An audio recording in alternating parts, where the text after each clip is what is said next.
carelessly walked into a large stone, banged my knee, and limped all the way to base camp. But by summit day, it was back to normal.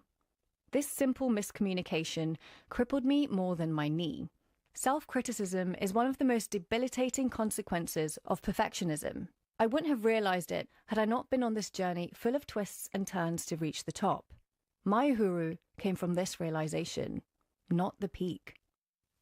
Reha Kansara there, conquering the doubts as well as the altitude on Kilimanjaro.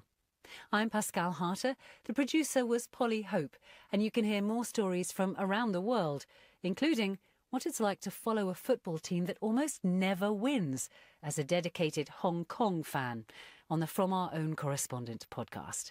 And we'll be back again next weekend here on the BBC World Service.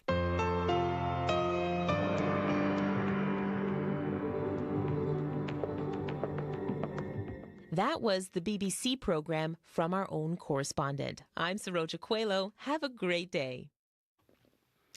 Good morning, Manitoba, and hello, Winnipeg. I'm Marcy Marcusa, back after the new year, and great to be here.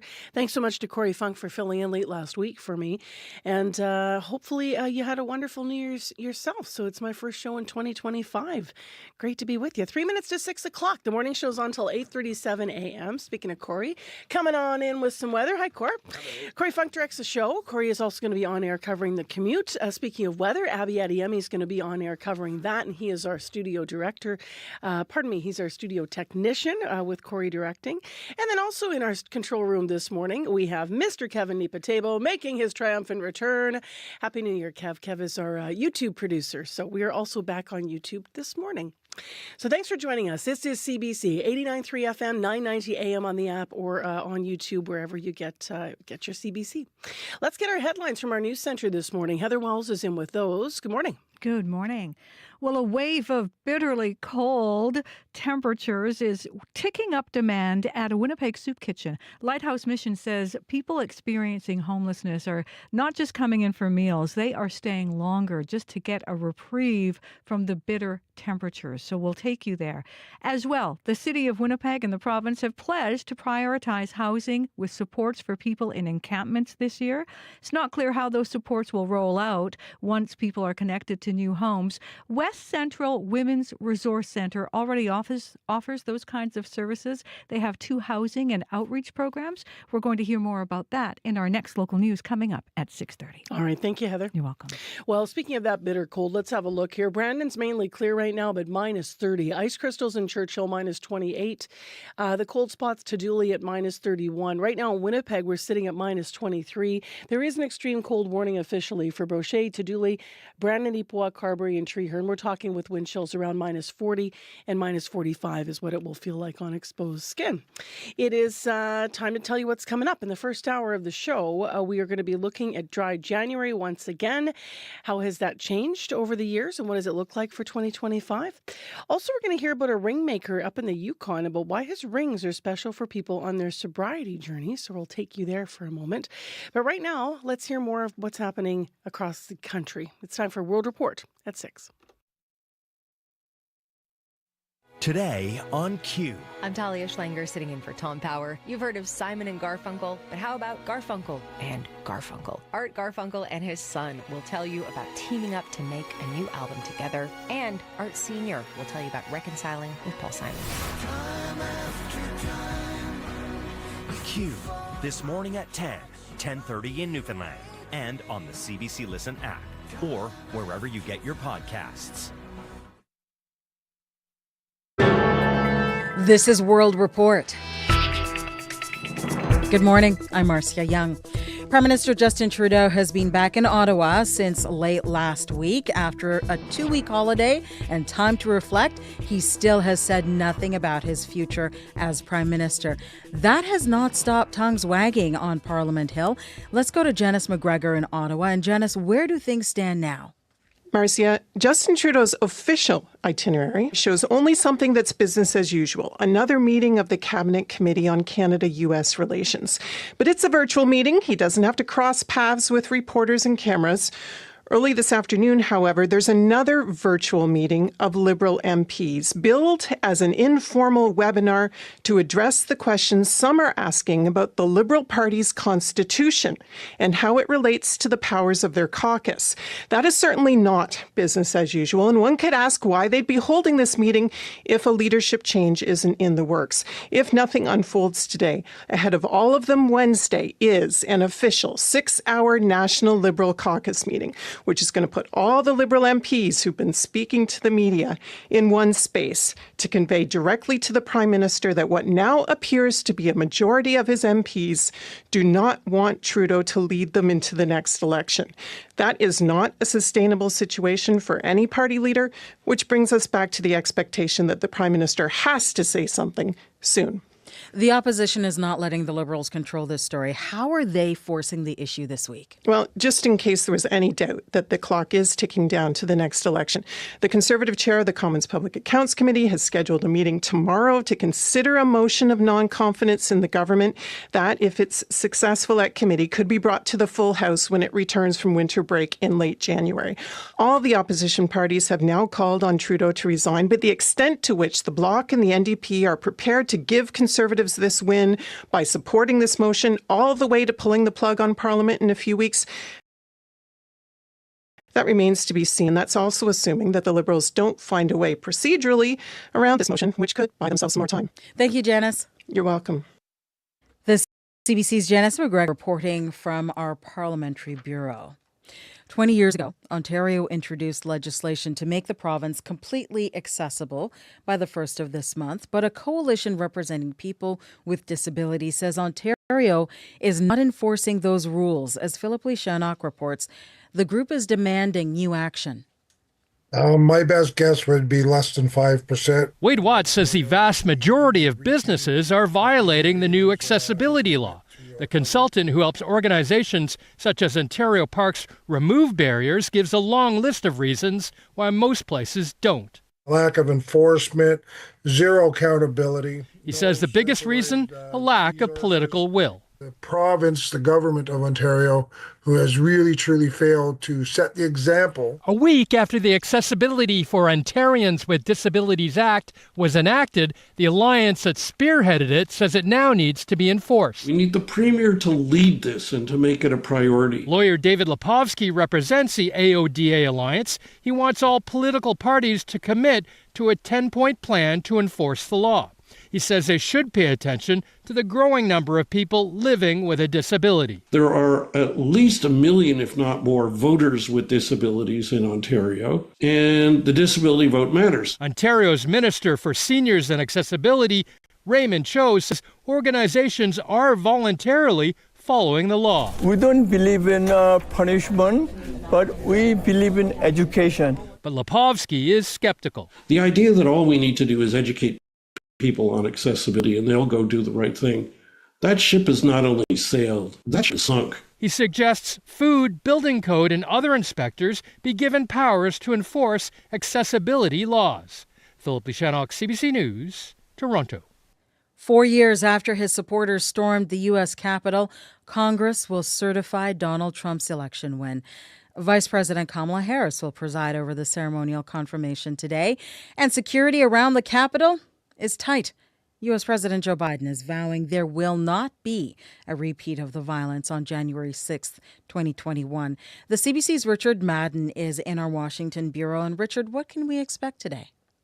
This is mostly a ceremonial process that never got a lot of attention until 4 years ago today, when a violent mob of Trump supporters stormed the Capitol, baselessly claiming fraud. Now, since then, we've seen a lot of changes on Capitol Hill, a whole lot of reforms to the process itself. Now, one change is the Electoral Count Reform Act, which makes it tougher for individual members of Congress to challenge results. And it also adds clarity to the role of the vice president. It's purely administrative, so they can't judge results or refuse to certify it. So this means Vice President Kamala Harris has to certify that her presidential rival Donald Trump won the election. What are we hearing from Joe Biden? Yeah, so President Biden wrote an op-ed in the Washington Post reflecting on those Capitol attacks from 4 years ago. He wrote there's an unrelenting effort to, quote, rewrite, even erase the history of that day. Now, some have dismissed January 6th as a protest that got out of hand in minimizing what happened, and Biden's op-ed echoes what he told Democrats last night at the White House, warning America's democracy is fragile and not guaranteed. Listen. 4 years ago, January 6th, this Capitol was attacked by a violent mob. And our democracy was really literally put to the test. And thankfully, our democracy held. Now, Biden issued this blunt warning as his successor, incoming President Trump, has suggested he might pardon those rioters who stormed the Capitol, claiming they're hostages who've been wrongfully imprisoned. Now, Trump will be sworn in exactly 2 weeks today. All right. Thank you, Richard. Thanks. The CBC's Richard Madden in Washington. The body of a well-known Indian journalist has been found in a septic tank. Mukesh Chandrakar had been reporting on alleged corruption in the construction industry in India. He disappeared New Year's Day. Police were able to track his mobile phone. It led them to the compound of a road construction contractor. Authorities say the injuries to Chandrakar's body are consistent with a blunt force attack. Russia says its troops are making major advancements in eastern Ukraine. The Kremlin's defense ministry says it has captured the city of Kurakhov. It is considered a key logistics hub for Ukraine's army, which is pushing ahead with its offensive in the Kursk region. Crystal Gomansing has the latest from London. New images of Russian soldiers loading mortars and launching drones comes as Russia says it's gaining ground in eastern Ukraine. Russia's defense ministry says its forces have taken the city of Kurakhov, which lies between the regions of Donetsk and Dnipro. Ukraine has not commented on the Kremlin's or how its latest offensive operations are going in Russia's Kursk region. The Ukrainians are now launching this local offensive in the southeast of the pocket, probably to distract the Russians and to pull some of the forces away elsewhere. Professor Michael Clark is a fellow of King's College London. He says Ukraine's best 95th Air Assault Brigade, which is Western trained and equipped, is involved in the fighting in Kursk. The fact that they've got a little piece of Russia, 750 square kilometres at the moment, it's about 60% of what they had when they first attacked it last August. So if they go into negotiations with a piece of Russian territory, they can obviously bargain that away. Ukrainian President Volodymyr Zelensky said Sunday Russia's army lost up to a battalion of North Korean infantry soldiers and Russian paratroopers in the fighting. A battalion can be up to several hundred troops. Ukraine and its allies in the Defense Contact Group will be meeting in Germany on Thursday. Those meetings often result in more weapons and supplies being promised to Ukraine. Crystal Gomansing, CBC News, London. There may not have been a big Canadian winner at last night's Golden Globes, but Canada still had a special onstage moment when Seth Rogen and Catherine O'Hara presented an award together. We're actually both much more acclaimed for our Canadian work. That's right. Back home, we each have extensive history in award-winning performances. Yes. I guess they got stopped at the border. Exactly. Catherine won not one, but 2 golden antlers for her work as Mama Morissette in the Alanis Morissette story. Thank you. Yes, very, very intense. Yes. So who did win the night's biggest awards? The Brutalist won prizes for Best Drama Film, Best Director, and Best Actor. And the musical Emilia Perez took home Best Film, Best Supporting Actress, Best Song, and Best Non-English Language Film. That is the latest national and international news from World Report News Anytime, cbcnews.ca. I'm Marcia Young.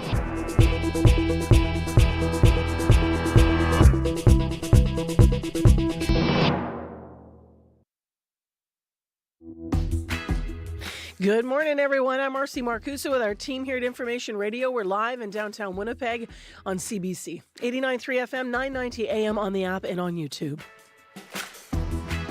It is minus 23 in the city of Winnipeg this morning. Thank you so much for joining us wherever you're listening from. This hour, we're going to talk about dry January.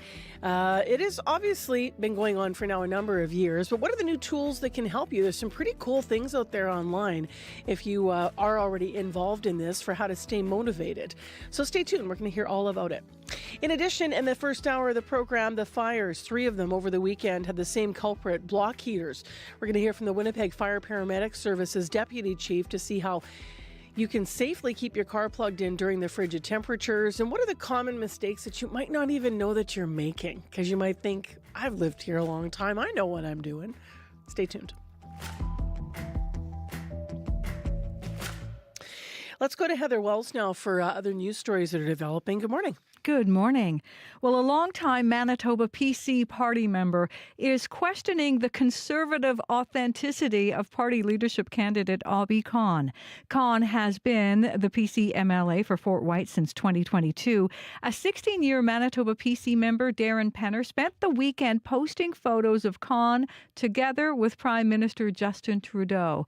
We'll hear Khan's reaction coming up. Crews battled a blaze at the clubhouse at Morden's Golf Course yesterday.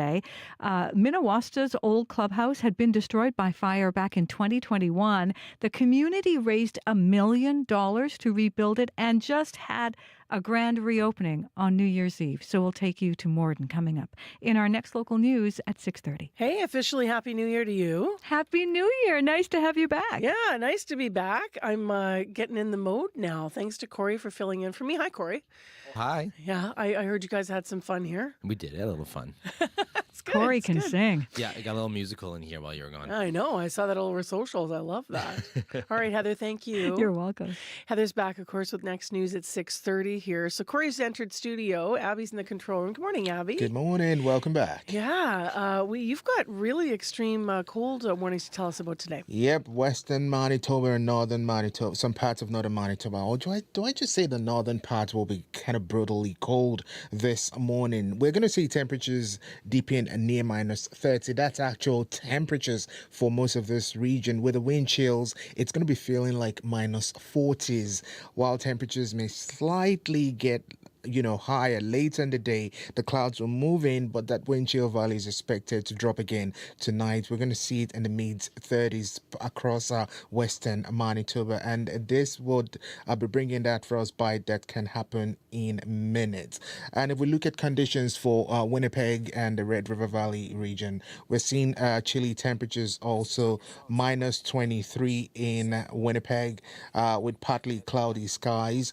Some clouds are going to be moving in, and then we should be seeing light snow this afternoon.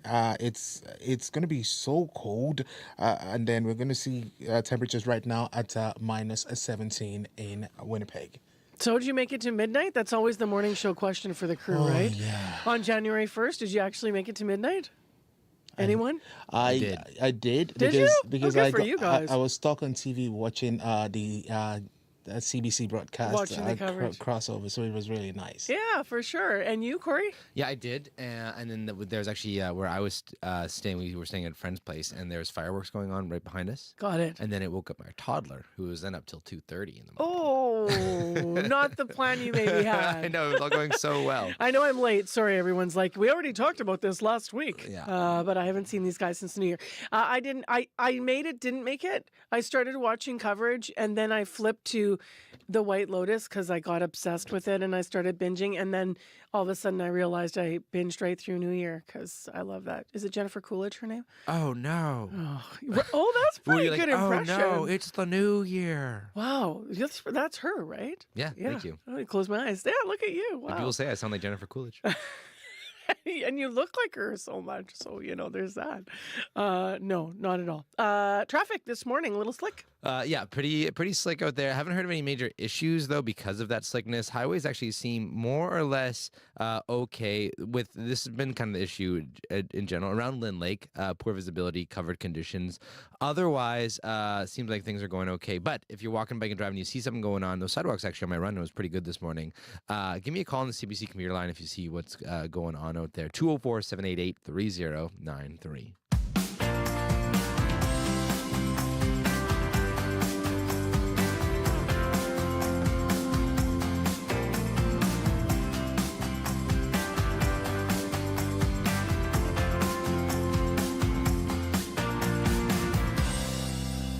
Well, as I mentioned, let's talk about block heaters because they are, of course, an important tool to keep our cars running during frigid temperatures like we're having in Winnipeg and like we have in our winters. But the city's fire crews battled 3 separate blazes in residential homes due to block heaters. And so they want to talk about whether or not you really understand, or we really understand rather, how to keep ourselves safe and use these correctly. So Scott Wilkinson's deputy chief of Winnipeg Fire Paramedic Service, he spoke to reporters on a Zoom call yesterday. He was asked how people can keep their properties safe from these types of accidents happening. We've had a few fires where there is suspect issues with block heaters and plugging in cars and garages. So that's primary number one. For the most part, you do not need to plug in a vehicle block heater when you're in an attached garage, and it's not recommended due to those risks of fire. If you are plugging in a vehicle block heater at any time, even externally, the key issues are to make sure the cord is a proper type of cord. There's no fraying of your block heater cord. If there has been any damage, to get it serviced. And for the most part, we do not recommend plugging in those vehicles inside attached garages.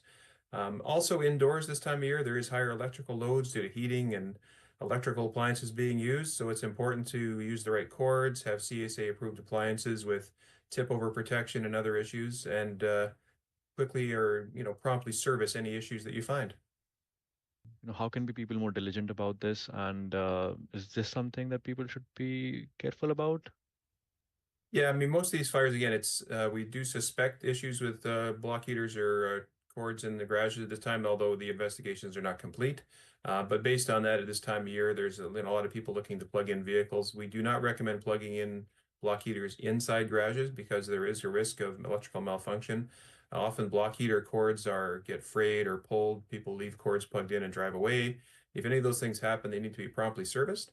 And even if you're plugging it outside, using the right cord and ensuring it's plugged in safely and serviced effectively. But we do not recommend plugging in vehicles inside attached garages. It's typically not required and does create a bit of a fire risk.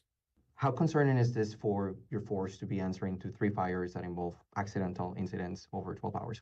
Our primary concern obviously is the safety of the public. So that's why it's important to get messaging out about proper use of these electrical appliances like block heaters and other electrical heaters and appliances. But I mean, our service has been very busy the last number of days with a large number of fires, including some vacant building fires, as you mentioned, but also a number throughout different suburban areas of the city that we generally are attributing to the block heaters. So just the general reminder to be that you don't need to plug block heaters in attached garages for the most part, and we do not recommend it. And again, to watch the cords and also make sure your cords are serviced properly if there's any fraying or tearing or issues with your block heater cord, because they do create electrical hazard risk. It's hard to monitor them because people are leaving them plugged in. And the more fires we're responding to, obviously it's challenging for our crews. They do a fantastic job, but at these temperatures, it's very challenging conditions. And our primary concern obviously still is the safety of the public when these fires occur. Often fires occurring in attached garages go undetected until they become quite large at some times, and that does create an even higher risk. How is winter playing a role here? Well, in a number of ways that the winter is impacting us. I mean, the winter increases the use of certain appliances, plugging in heaters, different uses. These are the things that are increasing risk for fires. We're also obviously seeing some risk to vacant buildings with people entering those, unauthorized to try to stay warm, and some of those fires extending. And in the end, it's a very challenging conditions for our crews. They work extremely hard, but obviously you can imagine flowing water, working outside in these conditions is really hard on our crews. They do a great job collectively, but the less we have to be out doing this type of work, the safer it is for everyone. I was wondering something you mentioned. Is there any difference about this kind of fires that are more electrical in terms of like how you respond them, some of the characteristics? I know, for example, vacant fires, the structure of the house that is burning is the problem. When we have this kind of fires with electrical stuff included, how different and how more difficult can it be for firefighters to respond to this? Well, I mean, the one main factor is typically in these types of fires with the attached garages and some of the electrical appliances, we're dealing with occupied homes. We have citizens within these homes that hopefully are, able to self-egress, but if they're not, it creates a whole new aspect of rescue for our teams to consider. So it complicates things. If we have the option, certainly we're trying to keep those fires in the attached garages and the garages from entering the homes proper, but sometimes it's a big challenge. And like I said, fires in some of these areas, heaters left on overnight or people's garages, they often go undetected for a period of time, placing the fires at a higher level. So the most important thing is that electrical maintenance, and of course, as always, having smoke alarms installed in all the appropriate areas of your home to give you ample warning and allow you to call 911 and get our crews responding. Just to clarify, all of them were in garages or attached garages of the houses? We had a number in attached garages over the last few days that we suspect were to do with the block heaters. And then we've also had a few other electrical fires, smaller fires, but they were due to some of the electrical malfunctions as well. This is unfortunately one of the more common causes of fires in general in occupied residences. So that's Scott Wilkinson, Deputy Chief of Winnipeg Fire Paramedic Service. He spoke with reporters yesterday on a Zoom call, responding to lots of questions, especially because city's fire crews battled 3 separate blazes in residential homes due to block heaters in recent days. If you want to read more about the stories, the incidents, go to cbc.ca/Manitoba. The cold of winter melted by an array of floral artistry to warm your soul. Fleur de Ville Artiste comes to the Leaf at Assiniboine Park January 16th to 26th. Be dazzled by figurines decorated in flowery fashions, designed by Manitoba's vibrant art scene and blossoming floral talent. Fleur de Ville Artiste, proudly sponsored by CBC. Visit cbc.ca/Manitoba/community for more. I missed that last year. I don't know if you did too or if you went, but it's on my list for sure for this month. It was supposed to be just beautiful. 6:22 a.m. the time right now. I'm Marcy Marcusa. We're live in Winnipeg, where it is not really beautiful. It's really, really cold. A high of -17 today. We also have extreme cold warnings for Brochet, Jubilee, Brandon, Neepawa, Carberry, where wind chills are going to feel on exposed skin like -40 and -45. In the city of Winnipeg, currently we're sitting at -23, and that is just the temperature, folks, without the wind chill. Well, we are almost now a week into the new year, and it does mean that some Canadians are approaching their first week of abstaining from alcohol. Dry January, hard to believe, but it began now over a decade ago in the UK. People choose a month of sobriety for various reasons, but what actually happens when you skip booze for 31 days, and what can motivate you to stay on track? Bryce Barker spoke with us at 6. Here's a conversation we had. He's Senior Knowledge Broker with the Canadian Centre on Substance Use and Addiction. Morning. So why has Dry January become so popular with some people when you think about how it's evolved? Well, as I think about the way it's evolved over years, I think it works its way naturally into the way a lot of people drink over the holidays. So there's a lot of social situations, a lot more vacation and leisure time. People tend to drink more over that period. So it feels somewhat natural to take a bit of time to step back from alcohol, maybe take a month off. So something like a Dry January can be really appealing for people.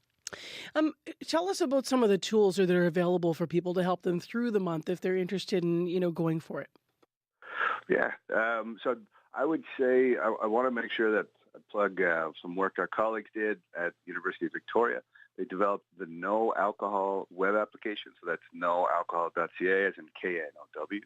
And you can enter your sex, your age, and how much alcohol you have in a week to assess your health risks, your financial costs, and your caloric intake. So you can, let's say it was 6 per week, or let's say it was a dozen per week. And then you're looking at a new number, and whether that was 0, that's relatively easy. But if you were over in the long term looking at a new pattern of drinking, so I wanted to cut it in half, let's say, I could see how many calories less I would consume from alcohol. I would see how much money I'd be saving, and I'd see how much health risks I'd be cutting out. What might surprise people about doing that, and what might they learn about the benefits of abstaining from alcohol?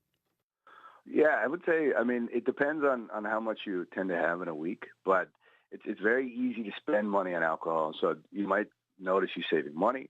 Alcohol is a sneaky source of calories, so you might notice that you're losing weight. A lot of people don't realize that even smaller amounts of alcohol on any occasion affect your sleep quality that night, especially if it's close to bed. So you might notice you have better sleep quality. And I would say this is pretty related, but you might notice an improved mood. Your mental health is a little bit more stable just because you're having that better sleep on a consistent basis. So, those are something people might notice. And it's interesting because a lot of people now, of course, are also talking about the risk of cancer related to alcohol as well. Yeah, absolutely. So alcohol is associated with at least 7 types of cancer. a lot of them in the digestive tract, and for females, breast cancer.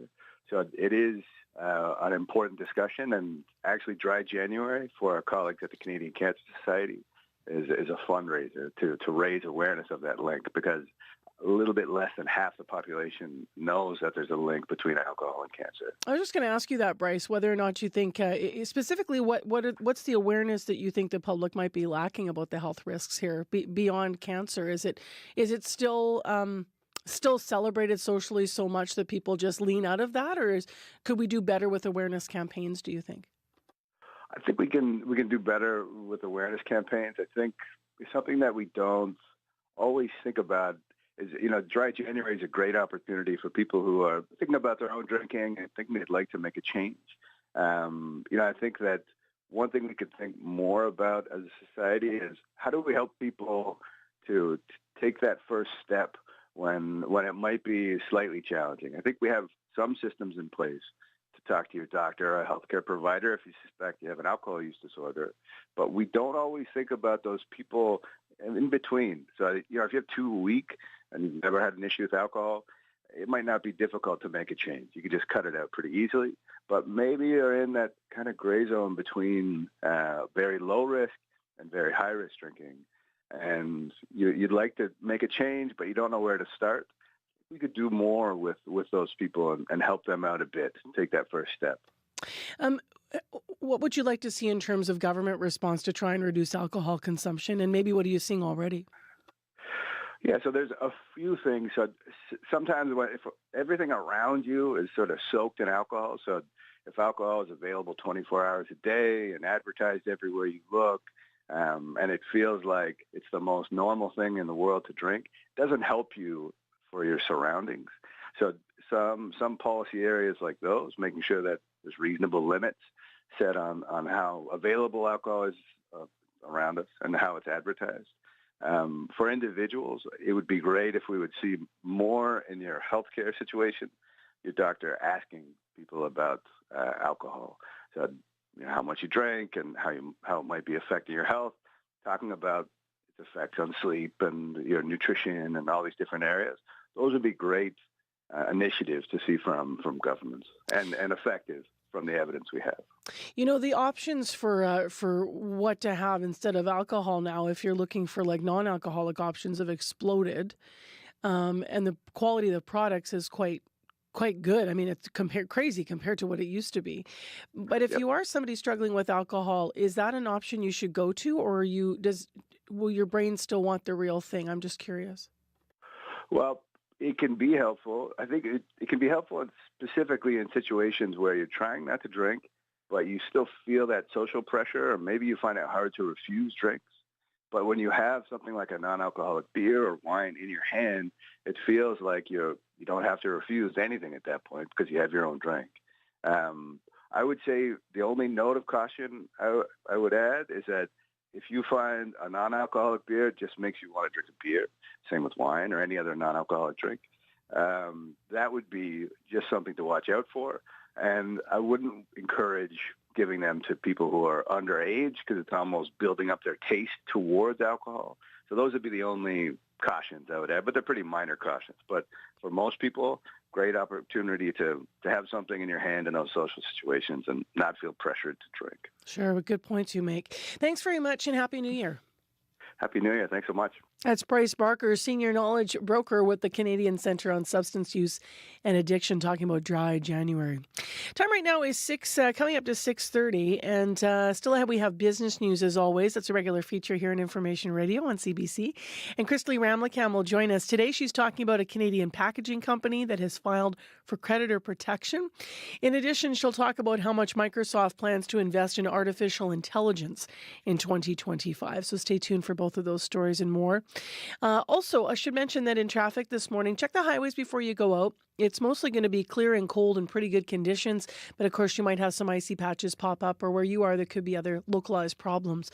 So let us know what it's like also in the city of Winnipeg, whether you're walking or waiting. What's it like out there if you're biking as well? 788-3093 is the commuter line number. Your CBC Winnipeg News is next. This is CBC News. Good morning. I'm Heather Wells in Winnipeg. At 6:30, it's minus 23 right now. We're going to warm up, at least warmer than the weekend, just slightly warmer though. A high today of minus 17 with a risk of frostbite. Well, the wave of bitter cold is ticking up demand at a Winnipeg soup kitchen. Lighthouse Mission says people experiencing homelessness are coming in not only for the meals, but they're staying longer for a reprieve from the cold. Peter McMullen is Lighthouse Mission's executive director. A lot of the folks know where the resources are available for them. It's always going to be good to, if you see somebody in distress, to reach out, see if they're okay. If somebody asks you for a few bucks, it's not necessarily going to be for anything bad. It could always be for a hot coffee. So just be compassionate and caring towards those individuals who are struggling. McMullen says another way to help those in distress is by contacting outreach organizations. Temperatures are expected to warm up close to melting later this week.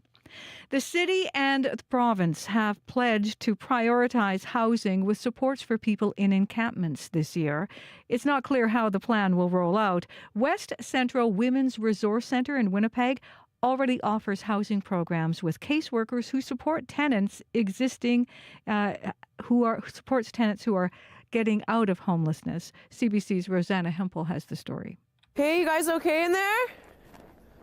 It's West Central. West Central's outreach team is driving from encampment to encampment across Winnipeg, making sure people get food and stay warm.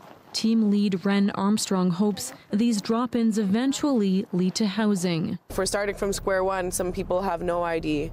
Some people don't have a birth certificate or a Manitoba health card, so we start there. It can take time, but Armstrong says people do eventually get into homes indoors. But is there anything that you need from me? That's where caseworkers like Janice Ducharme work with them to make that transition easier and stick. She'll drive clients to appointments and visit them at home. No, I just try and give them a little bit of hope. There are some folks. Lori English is the executive director of West Central Women's Resource Centre. Housing with supports is the critical piece. She hopes the province funds more social housing and frontline positions to keep new tenants in their homes. Rosanna Hempel, CBC News, Winnipeg.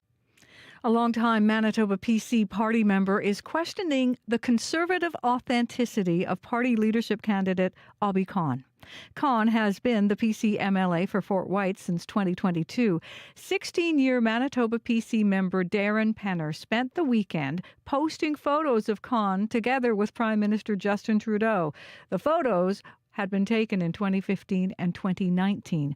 Penner says he has never met conservatives eager to associate with Trudeau. I have no personal ill will towards Mr. Khan, except that he appears to, for a long period of time, have been a liberal who now wants to lead the Conservative Party. Khan says Penner's statements are laughable. The PC MLA says he was raised conservative and has posed with many people over the years. A spokesperson for rival PC candidate Wally Dowdrich joked he's glad to see someone stand up for Trudeau. Now, this is the first full week back to work following the holiday break, and Parliament Hill is buzzing with talk about Trudeau's future. It's still not clear if the Prime Minister is planning to step down or continue on into the next election. The only thing we do know is the National Liberal Caucus has a meeting planned for Wednesday this week. As for Trudeau, on his official government website, his schedule today includes a cabinet committee session on Canada-U.S. relations today. Other media are reporting that he may choose to step down this week. U.S. Vice President Kamala Harris presides today over the certification of her defeat to Donald Trump. In doing so, she joins a short list of other vice presidents who have overseen the ceremonial confirmation of their own losses. Richard Nixon did it in 1961 after losing to John F. Kennedy, and Al Gore did it following the 2001 election when he was defeated by George W. Bush. You can hear more national and international news coming up on World Report at 7. The clubhouse at Minnewasta Golf Course in Morden was ravaged by fire yesterday, a second time. Morden's mayor, Nancy Penner, says the facility just had its grand opening New Year's Eve. The old clubhouse had also been destroyed by fire in 2021. The biggest takeaway is just the heartbreak and sadness, but we are a resilient community and we will rally around each other and move forward. We will rebuild. Penner says the community came together to help get that new clubhouse built, raising more than $1 million for the project. The Forks turned into a classroom at the Canopy Rink over the weekend. People bundled up and laced up for a free ice skating class. Katie Roy is a figure skater and was yesterday's instructor. Her advice for those learning their way around on skates: try to lose the plastic aids. I don't think it's necessary because it teaches you to bend over, and that's not how we skate. We want to skate with our chest up and our knees bent. So yeah, just pushing, skating without that will help a lot. Oh, no, I'll hang on to anything I can. Some other important tips, she says, are look where you're going, arms out for balance, and if you fall forward. You can find more Manitoba news at cbc.ca/Manitoba. Do you skate? Really badly. Really, really poorly? Really? Yeah. I haven't skated in years. I feel like I'm okay on skates. Really weak ankles, can't go backwards, can't stop. But for me, that's good enough because I can actually function. But good yeah, for I've you. done it for a long time. I love it. Every time I've done it, though, I just love it. See, for me, I need a lot of courage to do it. Well, you need to just wear, if you want to borrow my volleyball knee pads. Right? I need a helmet. I need wrist pads. I need it all. Right on. Do it. That's what I say. All right. Thanks, Heather. You're welcome. Let's get into what's going on out there. There's ice everywhere because of these cold temperatures, actually. It's really, really frigid this Monday, Abby. Really cold, brutally cold outside. We have this extreme cold warning in effect for western Manitoba and some parts of northern Manitoba. And the further north you go, the colder it gets. We're looking at temperatures dropping near minus 30 at this time, like the actual temperature close to minus 30 and even more. With the wind chills, it's going to feel like minus 40 and close to 45 in some areas. Looking at Winnipeg and surrounding areas, we're seeing these chilly temperatures around minus 23. Partly cloudy skies outside. Now, those clouds more will roll in throughout the day. We do have the slight chance of light snow in the afternoon. Our highs for the city would get to minus 17, but the wind chill this morning, it's going to make it feel like minus 34. So if you're set to hit the road, if you're going to be making the transition from one bus to another, you need to be prepared for that. And then tonight, it's still going to drop to around minus 25, with the wind chills around minus 35. Some sunshine in the forecast tomorrow, though it's still a chilly one. Heading west to Brandon, minus 29 at this time. We're seeing clear conditions in that area. But for the Westman region, as mentioned earlier, we have this extreme cold warning in effect. It feels like minus 40 outside in Brandon this morning. Some clouds will roll in. We do have this good chance of light snow in the forecast. The high will be around minus 16, but the wind chills remaining harsh. It's going to make it feel like minus 40. And then for tonight, temperatures drops close to around the minus 30s for that region. Looking at conditions in the Parkland region, we're seeing temperatures around minus 19 in Dauphin and surrounding areas. Cloudy conditions we're seeing at this time. Light snow expected, and that should taper off as you get closer to your lunch break. The high will be around minus 16. The wind chill makes it feel like minus 29 this morning, so you need to be mindful of the cold if you're heading out. For the Interlake region, we're seeing temperatures around minus 25 for Gimli at this time. The region will see some clouds roll in, a slight chance of light snow this afternoon. Highs around minus 17. Wind chill value around minus 34. For the Pamphlet Influence, we're seeing temperatures around minus 18. A mix of sun and clouds in the forecast. Some light snow will be felt this morning. Temperatures drop to minus 24. And for Thompson and Churchill, Thompson, light snow at this point. That should taper off. Then you see clear skies. Highs will reach around minus 26, and the wind chill value is around minus 24 this morning. For Churchill, we're seeing ice crystals with temperatures around minus 28. Cloudy conditions will give way to clearing conditions later, and temperatures drops to minus 33, with wind chills feeling like minus 40 for Churchill this morning. So across the province, I would say it's really cold. Yep. All right. Thanks, Abby. Thank you. Let's get into what's going on the commute. It's much quieter than the forecast was. Yes. Yeah. Less busy. Pretty cold commute out there this morning. Haven't heard of any major issues on the highways. Looking okay so far. Street sidewalks, bike lanes actually all seem to be fairly clear. But if you see something going on, give me a call on the CBC computer line. That number, 204-788-3093. Nice. Thanks, Corey. Thank you. All right, let's get to business news then. Christley Ramlichan's here with our report. Good morning. Hey, good morning, Marcy. So a Canadian packaging company has filed now for creditor protection after a listeria outbreak. What can you tell us about it? Joe Ricky, which processed plant-based milk linked to a listeria outbreak, is planning to restructure its business now. So there was a national recall of several Silk and Great Value plant milk products in July, and the company has now filed a notice with the Office of the Superintendent of Bankruptcy Canada. And documents show a notice to creditors listing more than 100 companies that have claims totaling more than $200 million. Now, insolvent companies use this mechanism to avoid liquidation and to get enough breathing room from creditors so they can keep their business afloat. Joe Ricky has 3 facilities in Canada and 1 in the U.S. The Canadian Food Inspection Agency says a production line at a facility in Pickering, Ontario, used by manufacturer Danone Canada, was the source of the listeria outbreak that led to 3 deaths between August of 2023 and last July. And the listeria outbreak infected at least 20 people in Ontario, Quebec, Nova Scotia, and Alberta. Now, Danone says production from the affected facility has now been moved elsewhere in its North American network, and it does not anticipate any disruption in supply in the short term because of all of this. And in October, the federal health minister said Joe Ricky was not adhering to Health Canada's policies on listeria prevention, including properly conducting environmental swabbing and finished product testing. Let's go to another story that you have this morning in Business News about how much Microsoft plans to invest in artificial intelligence in 2025. Yes, so Microsoft is planning to invest about $80 billion on developing data centers to train artificial intelligence models. Now, investment in AI has surged since OpenAI launched ChatGPT in 2022.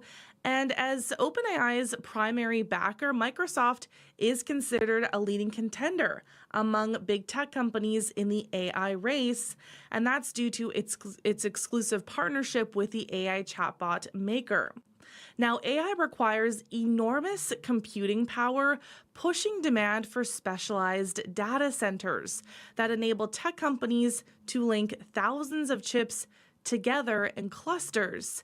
And as we've seen, companies across many sectors are trying to integrate artificial intelligence into their products and services. And finally this morning, Krista Lee, it's now costing people more to drive in certain places in New York. Yes, so New York is the first U.S. city to introduce congestion pricing. So the new toll for drivers entering the center of Manhattan debuted yesterday, and people will have to pay $9 to access the busiest part of the Big Apple during peak hours. Now, the toll is meant to reduce traffic gridlock in the densely packed city, while also raising money to help fix its ailing public transit infrastructure. So drivers of most passenger cars will pay $9 to enter Manhattan on weekdays between 5 a.m. and 9 p.m., and then on weekends between 9 a.m. and 9 p.m. And then during off hours, that toll is going to be $2.25 for most vehicles. Now, after years of studies, delays, and even a last-ditch effort by New Jersey to try to halt this toll, the program launched without major hiccups. But transit officials say the system could require some adjustments and will likely not get its first true test until today and this work week. So the fee will be collected by electronic toll systems at over 100 detection sites. And President-elect Donald Trump has vowed to kill the program when he takes office. The Trump Tower is within that area that you have to pay more to get to, but it's unclear if he's going to follow through with what he's been promising. What's going on in the markets? So in Europe, markets are higher. Germany, the UK, and France are all up. In Asia, markets are declining. So Japan, Shanghai, and Hong Kong are all down. Oil is up 46 cents to 74.42 US per barrel. Gold is up 480 to $2,644.20 US per ounce. And the dollar is up just over a third of a cent. But it's still at 69.6 cents US. All right, Crystal Lee, thanks a lot. Happy New Year. We'll talk to you tomorrow. Yes, Happy New Year to you too. Thanks, Marcy. That's Crystal Lee Ramlichan, who's live at our business desk this morning.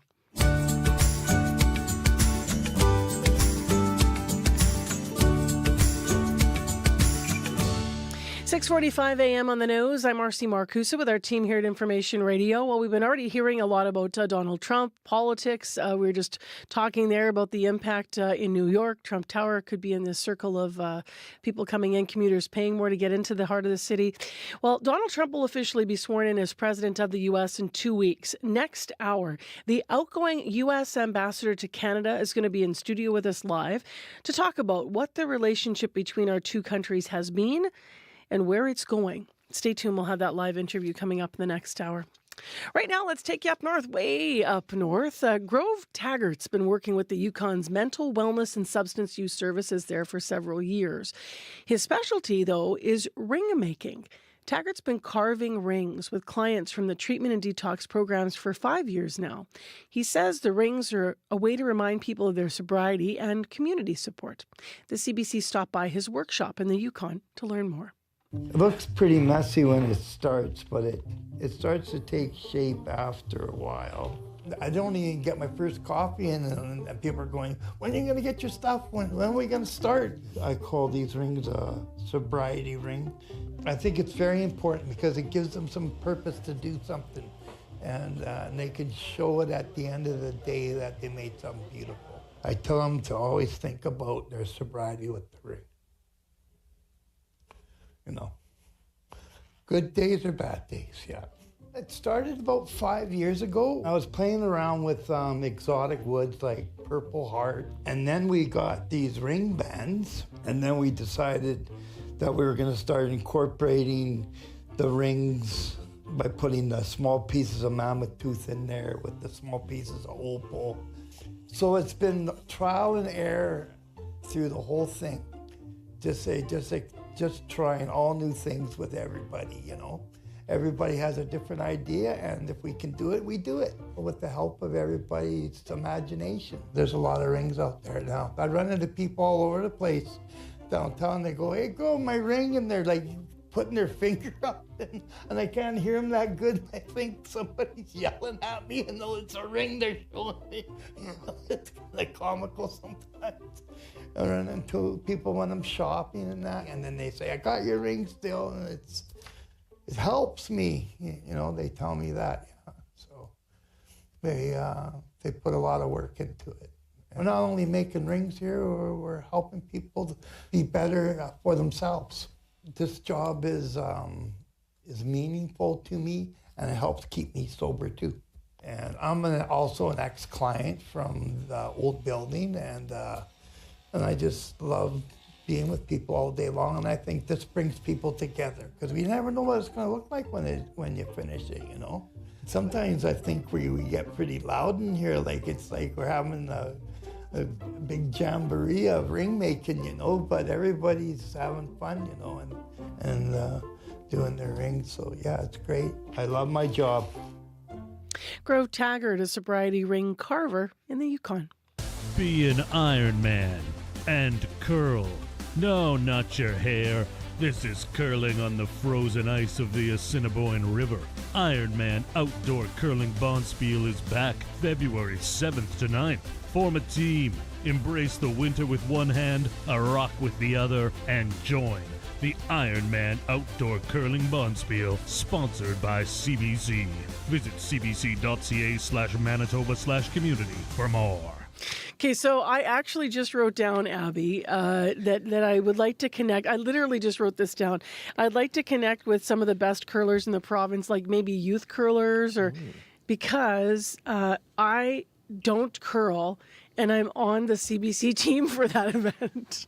I signed up. was thinking you want me to do the hurry hard thing because that's the only reason I want to be on the team. I forgot we did that last year, Abby and I, to talk about that event. Hard! I think I'm going to be a good player. You should have signed up for our team. I missed that chance. I missed the boat. Abby's got the best hurry hard. Okay, one more time. Hit us with it. Hurry hard! We should just play that every Monday. Get you up and out of bed. Hurry hard, people. But yeah, I'm thinking I'm going to connect with some real advice because that's coming up already, next month, but it's going to happen quickly, come up quickly. Curling down in the river. And it's really, really going to be a lot of fun, I think. Last year, I know that I was down there helping with a bit of emceeing as we sort of open the event. But this year, I'm actually on the CBC team. So it's going to be myself, and we've got Kristen Annabelle, and as well as Caroline Bargoot. And then our fourth is Nathan Lewicki. So what's good is, I was laughing because I think there's three of us that have really never curled on the team. And then Nathan apparently curled, really curled back in the day, was some kind of, won awards in Manitoba maybe. I hope I'm not overstating this, Nathan. But we're okay, clearly you're the skip and just tell us what to do down there in the river. But it's going to be a wonderful time. Maybe you've got a team in that event as well. It is minus 23 right now, by the way, in Winnipeg. It's mostly cloudy. And we do have extreme cold warnings this Monday morning for Brochet to Dooley, for Brandon, Ipoh, Carberry, and Treehorn.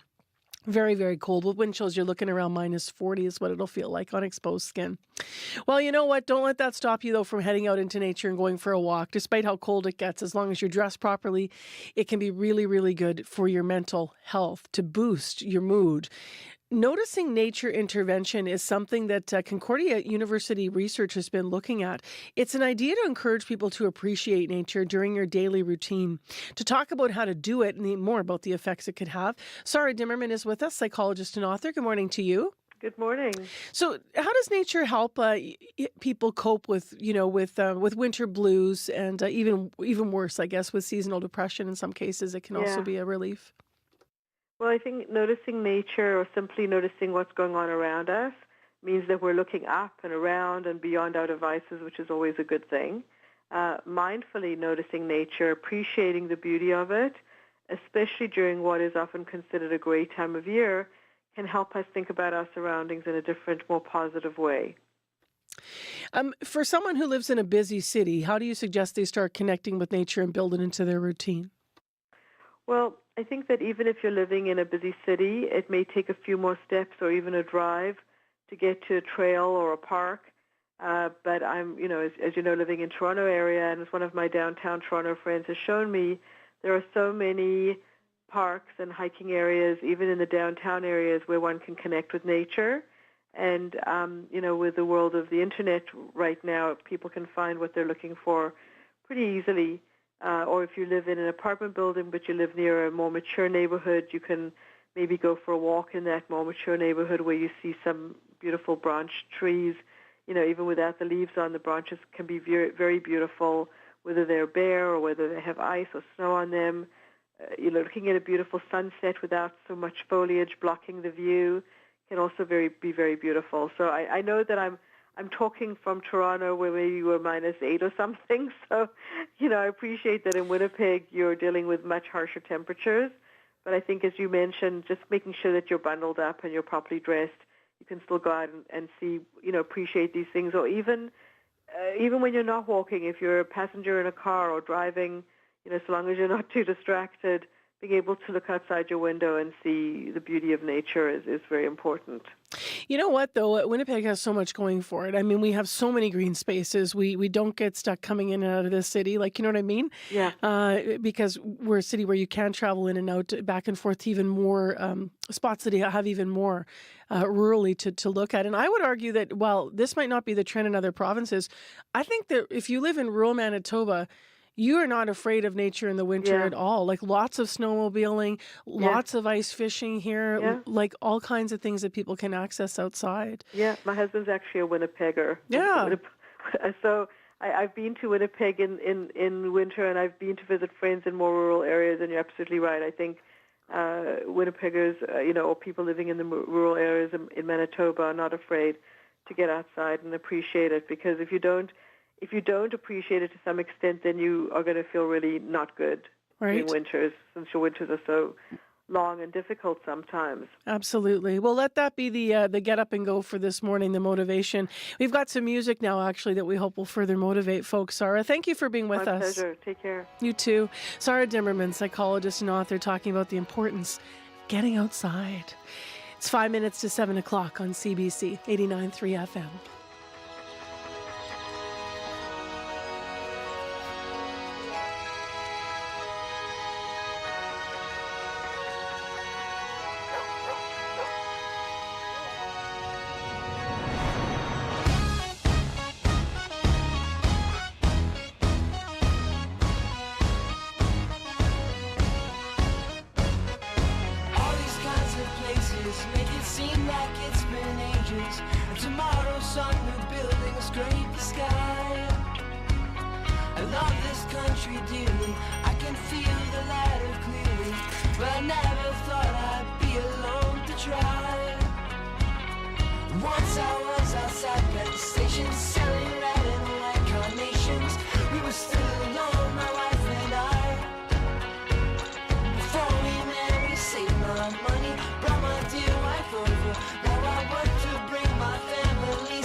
Serious lyrics there. Like, if your pension fund's withdrawn because your partner made some bad investments, I don't know if a walk's gonna be all you need to do. But it's still a great message in that tune to get the stress relief you might need. It's also just a good tune. This is Passion Pit. Tune is called Take a Walk. 3 minutes to 7 o'clock on 89.3 FM, 990 AM on the app, and back on YouTube this morning with InfoRad. I'm Marcy Marcusa with our team at the show. Let's get to Heather Wells, who's in our news department this morning and has our headlines. Good morning. Well, PC leadership candidate Abi Khan is accusing rival candidate Wally Dowdrich of using divisive rhetoric by tying acts of hatred to immigrants. In an email to supporters, Dowdrich says Canada has imported hate crimes due to immigration. We're going to hear Abi Khan's reaction coming up. And crews battled ablaze at the clubhouse at Morden's Golf Course yesterday from early morning into the afternoon. Minnewasta's old clubhouse had been destroyed by fire in 2021. The community had raised $1 million to rebuild it, and they just had a grand reopening on New Year's Eve. We'll hear more Manitoba news coming up at 7:30. Yeah, I saw those pictures all over socials as it was just starting to develop yesterday. Wow. Yeah, heartbreak, hey? Totally. Thank you, Heather. You're welcome. In Winnipeg, minus 23, mostly cloudy. Today, a high of minus 17, a 30% chance of light snow. It's going to be very cold, though. Extreme cold warning, especially for Westman. Brandon included in this, and northern Manitoba to Dooley Lake. Both those areas are going to have wind chills around minus 40, minus 45 on exposed skin. So bundle up out there. The commute so far so good so early. 788-3093 if you need to reach us. In the next hour of the program, the outgoing U.S. ambassador to Canada is going to be in studio with us. 2 years ago, he spoke about the important personal relationship between our two countries. What's he thinking today? With the threat of 25% tariffs from the president-elect, the same person that jokes that Canada could consider becoming the 51st state. So we're going to have that discussion with him. Stay tuned, that and much more. Right now, the World Report is next.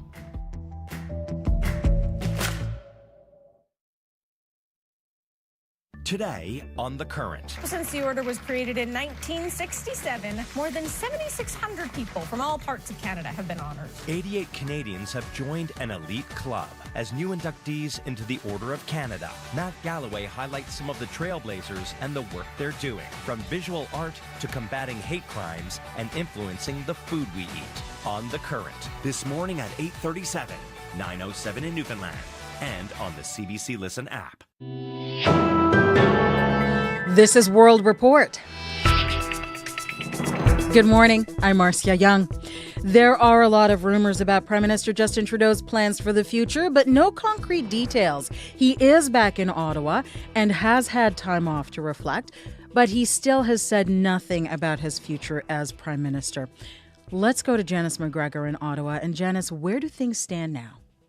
Marcia, Justin Trudeau's official itinerary shows only something that's business as usual, another meeting of the Cabinet Committee on Canada-U.S. Relations. But it's a virtual meeting. He doesn't have to cross paths with reporters and cameras.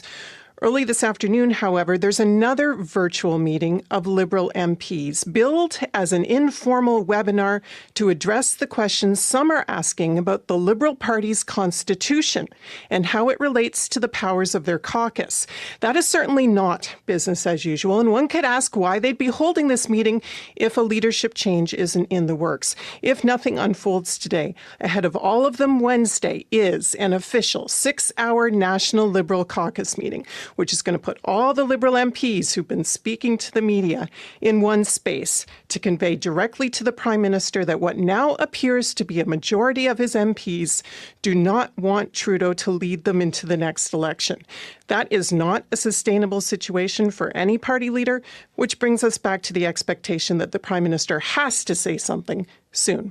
The opposition is not letting the Liberals control this story. How are they forcing the issue this week? Well, just in case there was any doubt that the clock is ticking down to the next election, the Conservative chair of the Commons Public Accounts Committee has scheduled a meeting tomorrow to consider a motion of non-confidence in the government that could be brought to the full House when it returns from winter break in late January.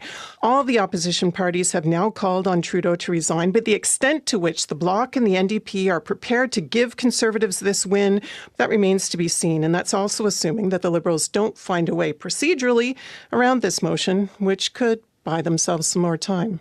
Thank you, Janice. You're welcome. The CBC's Janice McGregor reporting from our Parliamentary Bureau. Amazon is ending a popular pandemic policy. The e-commerce giant is telling its employees to head back to the office 5 days a week. Some staff are not happy, but as Nisha Patel reports, other companies are making similar moves. The people on my team are very upset about this. Software engineer CJ Felly says his employer's new policy doesn't make a lot of sense. Amazon is requiring its global staff to be back in the office 5 days a week. But Felly thinks employees are happier and more productive when they can work from home. I like the flexibility it provides, and I like that it breaks up the monotony of a workday. Amazon CEO Andy Jassy insists the move will boost collaboration and company culture. The tech giant is one of the most high-profile companies to roll back remote work entirely. AT&T and Dell are making similar moves. David King is a director at staffing agency Robert Half in Toronto. We're seeing fewer options in the market for 100% remote. About 19% of Canadians currently work mostly from home. That's still more than double pre-pandemic levels. King says a hybrid model, with workers on site just 2 to 3 days a week, is a big draw for top talent. Well, I think there's an advantage to whatever allows your workforce to be fully engaged. And today, that appears to be a form of hybrid. Some economists suggest forcing workers back to the office can have serious costs for companies, lowering employee satisfaction and causing others to quit. Nisha Patel, CBC News, Toronto. Time is running out for the Biden administration to forge a Mideast ceasefire before leaving office. But Secretary of State Antony Blinken says he is committed to the peace talks. What we've seen in the last couple of weeks is a re-intensified engagement, including by Hamas, but we have yet to see agreement on the final points. Negotiations resumed over the weekend in Qatar. They come as the violence continues. This morning, 3 people were killed when gunmen opened fire on a bus carrying Israelis in the occupied West Bank.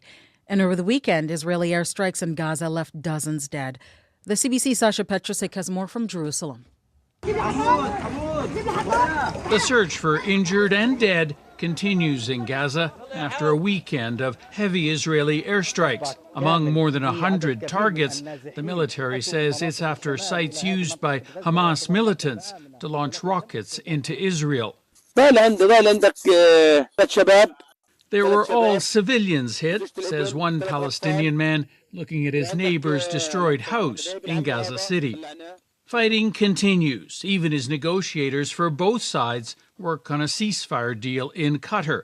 On the table, a list of 34 Israeli hostages to be released, women, children, and older men among the 100 or so still held in Gaza.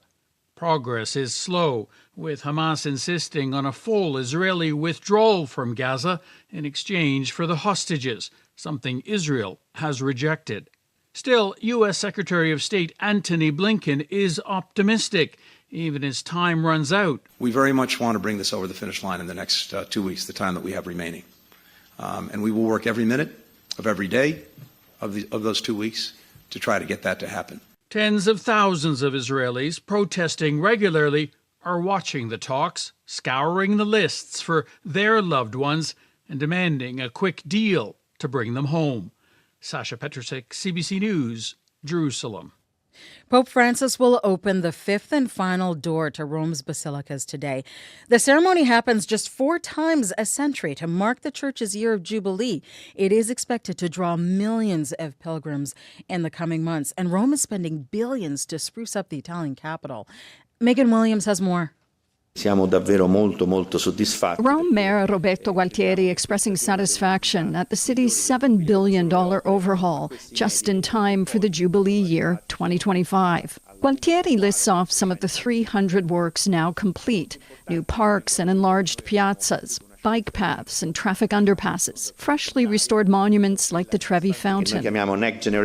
We call the project Next Generation Rome, he says, in keeping with the values of the Jubilee, the environment and accessibility for everyone.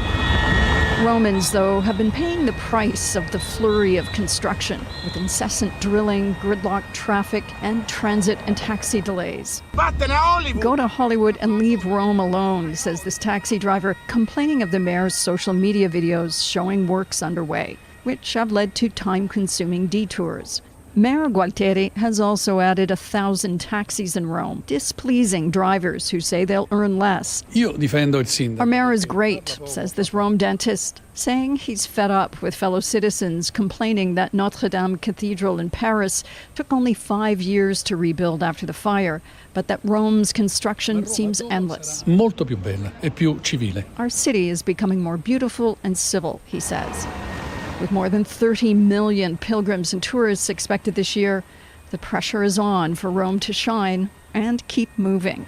Megan Williams, CBC News, Rome. The number of children in Canada developing short-sightedness is growing dramatically. It's consistent with a global trend. The rate of myopia has spiked in recent decades, but as health reporter Mike Crawley explains, there is one simple thing parents can do to prevent myopia. What's the first letter here? It's eye exam time for 8-year-old Aiden Chen. Oh, good. A new study published in the British Journal of Ophthalmology shows the rate of myopia among children worldwide has tripled since 1990.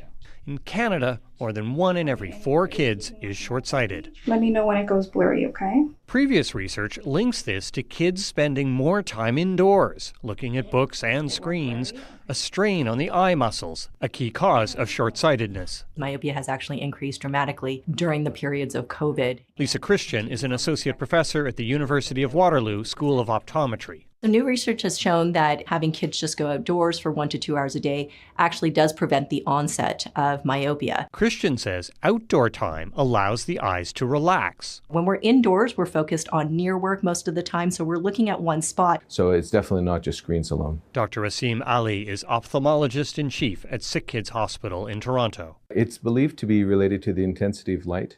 So outdoors in sunshine or even on an overcast day, the lighting is much brighter than what we can do indoors. Eye specialists say it's important not to dismiss childhood myopia as trivial. People with severe short-sightedness are at higher risk of such conditions as glaucoma and detached retinas later in life. Mike Crawley, CBC News, Waterloo, Ontario. And that is the latest national and international news from World Report News Anytime. CBCNews.ca. I'm Marcia Young.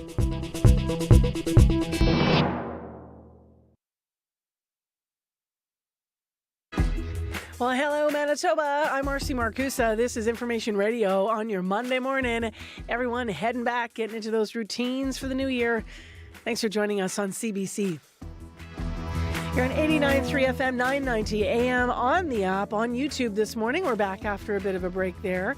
And it is cold in the city of Winnipeg. It's minus 23. Abby's in with our forecast. It's especially cold in western Manitoba today.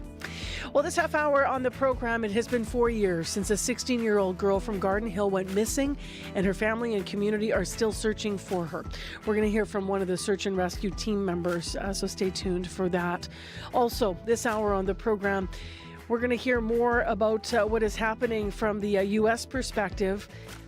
We are in just weeks now, just weeks away from Donald Trump becoming president. Officially, he will be sworn in as the president of the U.S.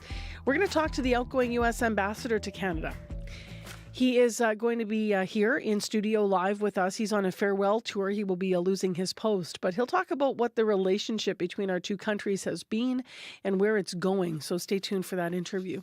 Right now, let's go to Heather Wells in our news center for more details on stories that are developing today. Good morning. Good morning. Well, that wave of bitterly cold weather is ticking up demand at shelters. One Winnipeg soup kitchen, the Lighthouse Mission, says people experiencing homelessness are not only coming in for meals now, they're staying longer just for a place to get out of the cold. We're going to hear from the executive director there. And the city of Winnipeg and province are pledging to prioritize housing with supports for people in encampments this year. It's not clear how those supports will roll out once people are connected to new homes, but West Central Women's Resource Centre already offers those kinds of services. We'll hear about it in our next local news coming up at 7:30. All right, thanks, Heather. You're welcome. Abby, how goes the actual forecast here? It is cold outside, and if we're looking at for our friends in the Brandon Nipawin area, we can tell you that it is really cold for folks out there. We have that extreme cold warning in effect for western Manitoba, and it pushes up north. This morning, temperatures will dip around minus 30s for the region. Some regions already seeing minus 32, and the wind chill is going to feel like minus 40 this morning, while temperatures may rise slightly later this morning as the clouds move in. The wind chill values is expected to drop tonight into Tuesday morning. We'll be seeing temperatures around minus 30s across that part of the province. And if we look at conditions in Winnipeg, it's minus 23. Our clouds will move in later. There's a small chance of light snow in the forecast later this afternoon. Our highs will be around minus 17, though that wind chill for this part of the province will be around minus 34 this morning. So that frostbite isn't really playing around. It is a concern. It's dangerously cold across the regions today. Once again, Winnipeg, some clouds will roll in. We're going to get to a high of minus 17, but the wind chill value is around minus 34. All right, thanks, Abby. Thank you. And Corey Funk. Yeah, actually, so far it's been a fairly uneventful commute. Looking at Manitoba 511 right now, highways actually look pretty clear overall. I haven't heard of many major issues, but if you're walking, biking, driving, you see something, give me a call on the CBC commuter line. That number 204-788-3093.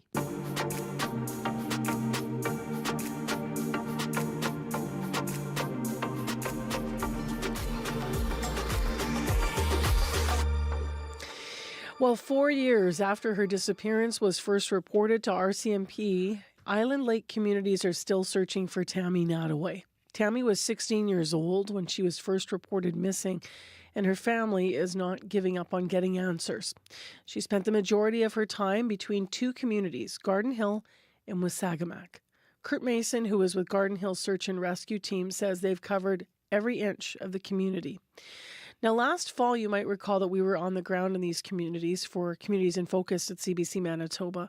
That's where CBC's Aaron Broman had a conversation with Kurt Mason in Garden Hill when he was initially, and she initially asked him about what it was like when he was initially asked to be part of the actual search for Tammy.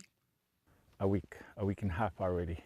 Nobody knew where she was, but she was last seen here in Garden Hill. And that's when Chief and Consul called asking for help. So can you describe this area that we have over here where she was believed to be seen? We're here at what we call fish plant area. And this is the north end part of the community.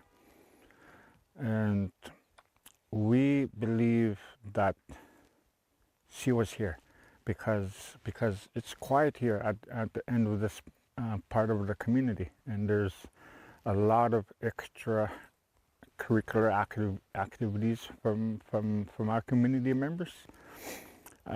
So they say, I don't know if that's not confirmed, but they say there was a party here one night right over there, and they say that she was at that party. People have come to us and say, yeah, she was there. But there is no concrete evidence that she was at that party. But that place we just left, Taylor Hill, that was what we call ground zero, where she was last seen. And, and that's where the boyfriend was seen too.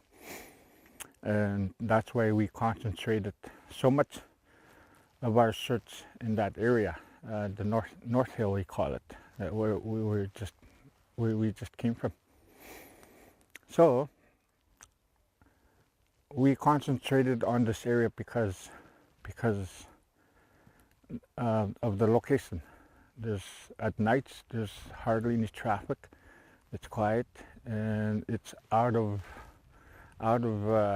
people's eyes. Like you can basically do anything here without people noticing you. Yeah, even traffic, boat from Was. They said the boyfriend was from Was. He could have came here, picked her up, and take her back to Was without anybody noticing it. And how did you search for her?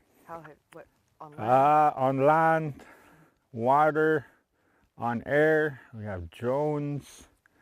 We had K9 units that came.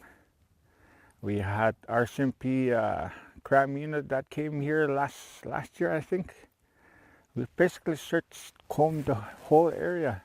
Even way over there, that road that we used still leads quite a ways out there, and we searched the whole area. We dove here. I don't know where else we dove, but oh yeah, Central. We dove in Central area. Taylor Hill, we dove for a while, but there's a certain place that we didn't dive yet, but we dragged the area to, meaning we used makeshift hooks and we just throw them on the lake and we start dragging the bottom of the lake. Here? Here too, yeah. So we dove, we dragged, we used underwater sonars, we used everything. No clue, nothing. Yeah. Even on land, we used drones. We had hundreds of people coming here. St. Therese came here. Waskamak came here, and we walked the whole area. Nothing. No clue, no nothing. That's Kurt Mason with Garden Hill's Search and Rescue Team. Now, that's a conversation he had when CBC Manitoba was up in Island Lake. He was speaking there with CBC's Aaron Broman last fall about the continued search efforts then and now for Tammy Nottoway. Tammy Nottoway was 16 years old when she was first reported missing 4 years ago.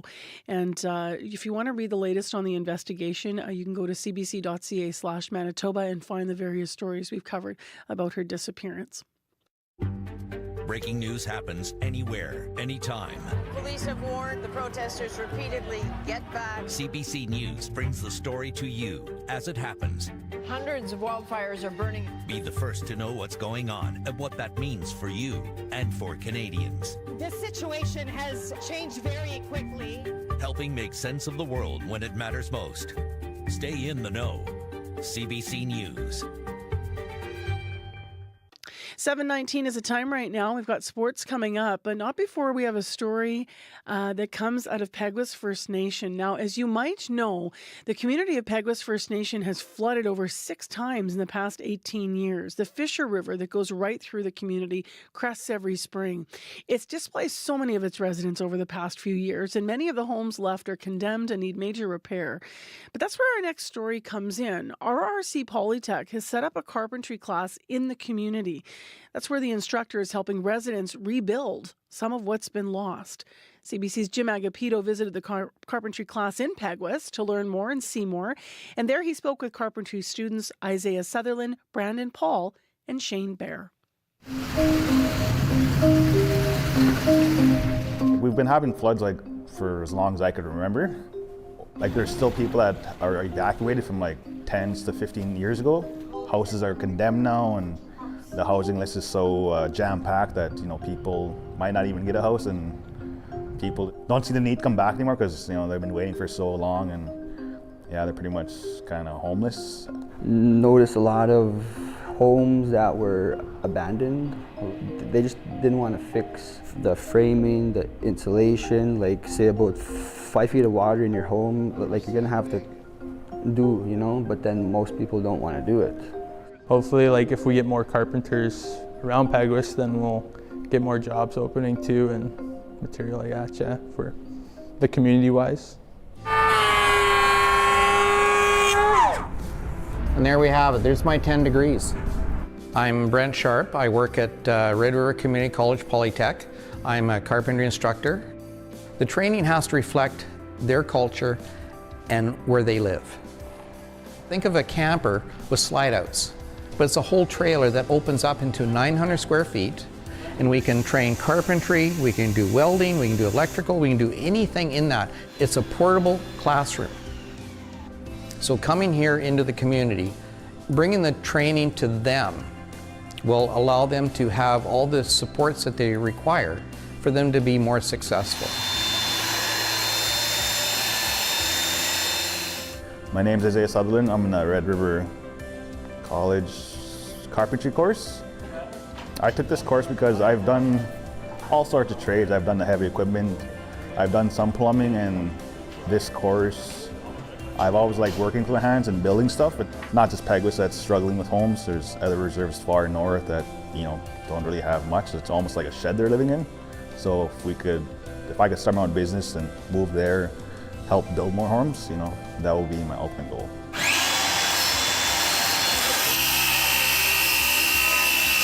My name is Brandon Paul. I'm from Peguis First Nation, and I'm a student in the 2024-25 RRC carpentry program. Moved back this past June, and I just wanted to learn the skills that I didn't have. They need local carpenters, they need local plumbers, they need local welders, instead of going outside the reserve and hiring somebody that can do it, Shane Bear, 23 years old, in the carpentry program. I'm planning on hopefully working or owning my own business one day, get my red seals and then have my own business and my own little operations going to around each community. I do see a chance in the future. At least I can say for myself that once this program is done, and I want to continue my skills, but to stay here in Peguis and to at least help those who can't do it themselves.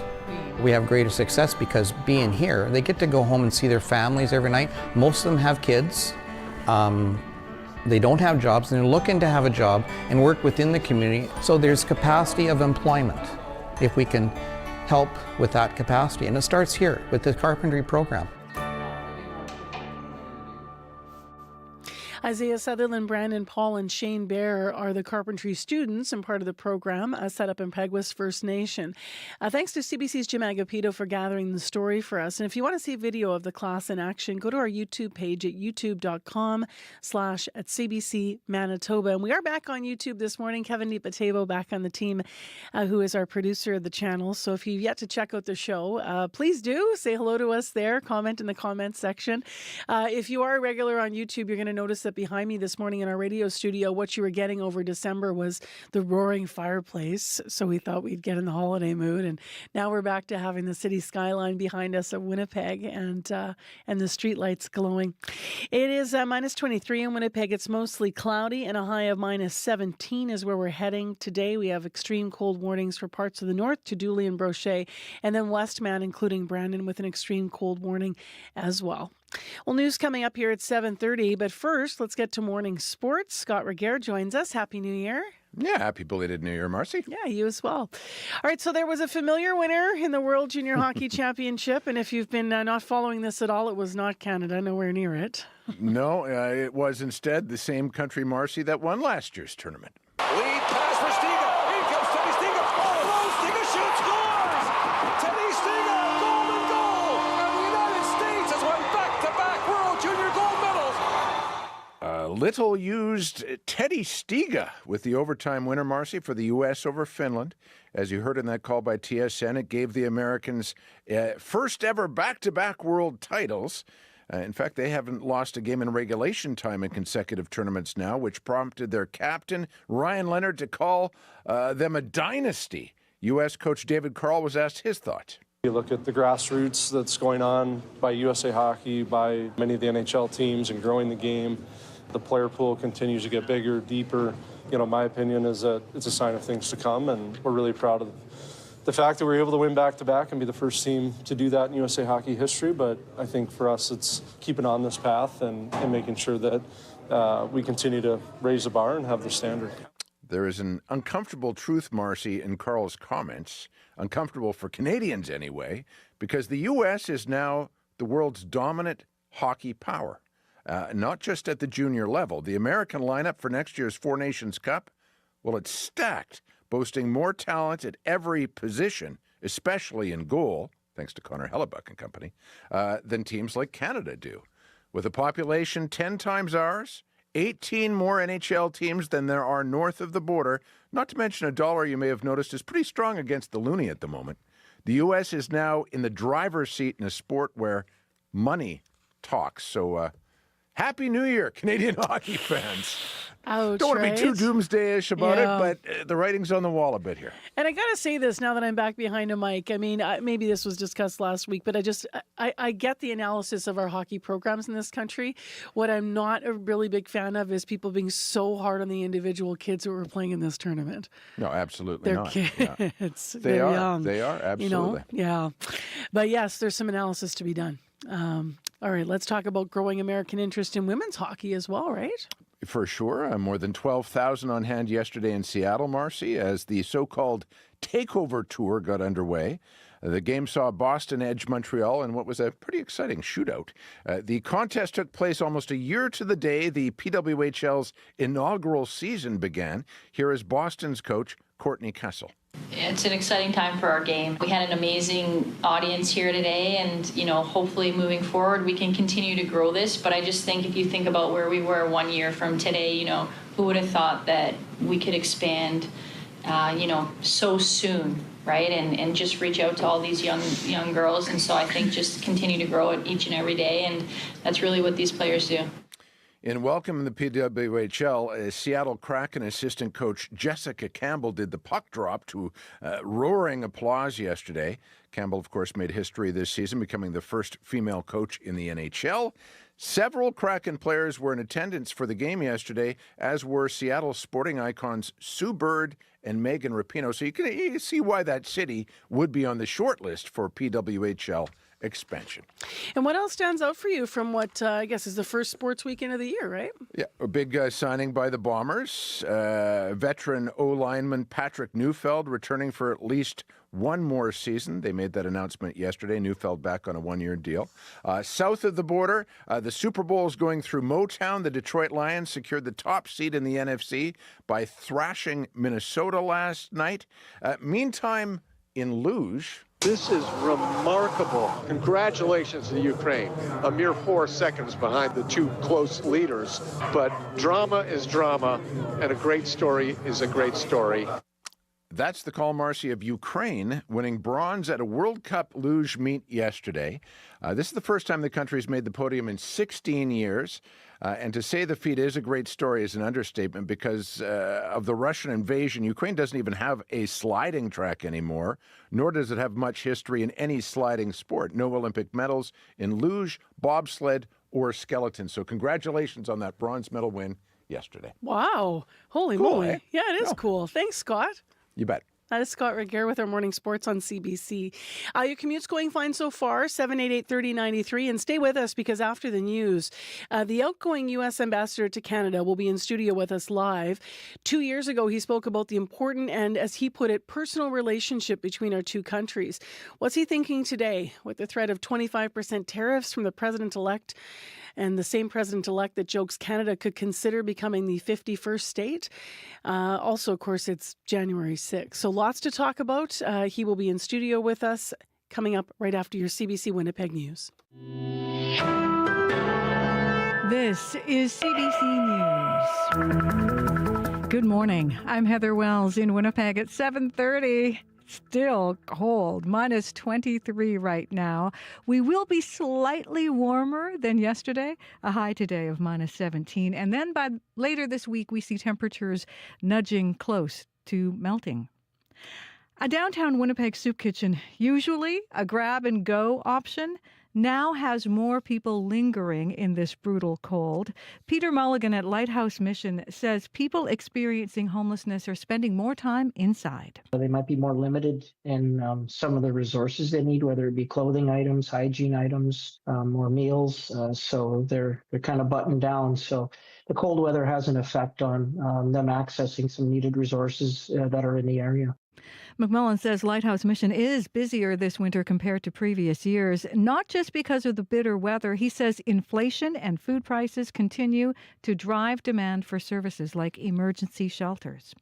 The city and province have pledged to prioritize housing with supports for people in encampments this year. It is not yet clear how that plan will roll out.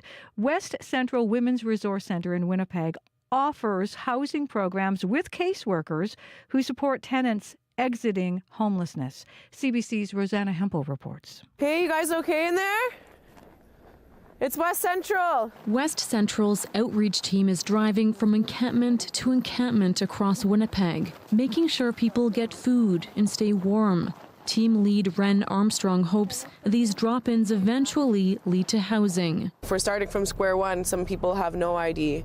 Some people don't have a birth certificate or a Manitoba health card, so we start there. It can take time, but Armstrong says people do eventually get into homes indoors. But is there anything that you need from me? That's where caseworkers like Janice Ducharme work with them to make that transition easier and stick. She'll drive clients to appointments and visit them at home. No, I just try and give them a little bit of hope. There are some folks. Lori English is the executive director of West Central Women's Resource Centre. Housing with supports is the critical piece. She hopes the province funds more social housing and frontline positions to keep new tenants in their homes. Rosanna Hempel, CBC News, Winnipeg.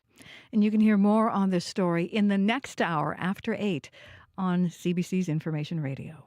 PC leadership candidate Abi Khan is accusing rival candidate Wally Dowdrich of using divisive rhetoric by tying acts of hatred to immigrants. In an email to supporters, Dowdrich says Canada has imported hate crimes due to immigration. Dowdrich says he supports sending newcomers who don't respect Canadian laws back to the homeland they obviously prefer.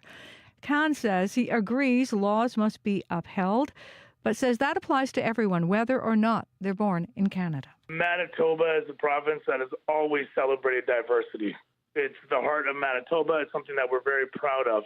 This type of charged rhetoric is divisive, and it's frightening for that matter. A spokesperson for Dowdrich says he believes strongly any newcomers who break Canadian laws must be sent to their countries of citizenship as soon as possible. Well, will he stay or will he go? Speculation is swirling this morning around Prime Minister Justin Trudeau about whether he might resign this week. There's growing chorus of Liberal voices calling on him to leave. Andrew Perez is a Liberal Party strategist. I am hearing from staffers and plugged-in Liberals in the nation's capital, and nobody seems to know what's going on. Everyone knows that, look, the Prime Minister's resignation is imminent, but people are not in the loop. There's a very, very tight circle around the Prime Minister of 2 or 3 people that are in the know. Liberal MPs have been called back to Ottawa this week for a special caucus meeting on Wednesday. You can hear more on this story as well as other national and international news coming up on World Report at 8. The clubhouse at Mideast Golf Course in Morden was ravaged during a fire yesterday. The building had just reopened New Year's Eve. It was rebuilt after being reduced to rubble in a fire in 2021. Greg Heesum is general manager of Mideast Golf Club. It is obviously a roller coaster of emotions. You've been working on something for 3 years, and then in a matter of hours, it's gone again. Firefighters believe the fire started in the kitchen. It's unclear how much of the building is a loss.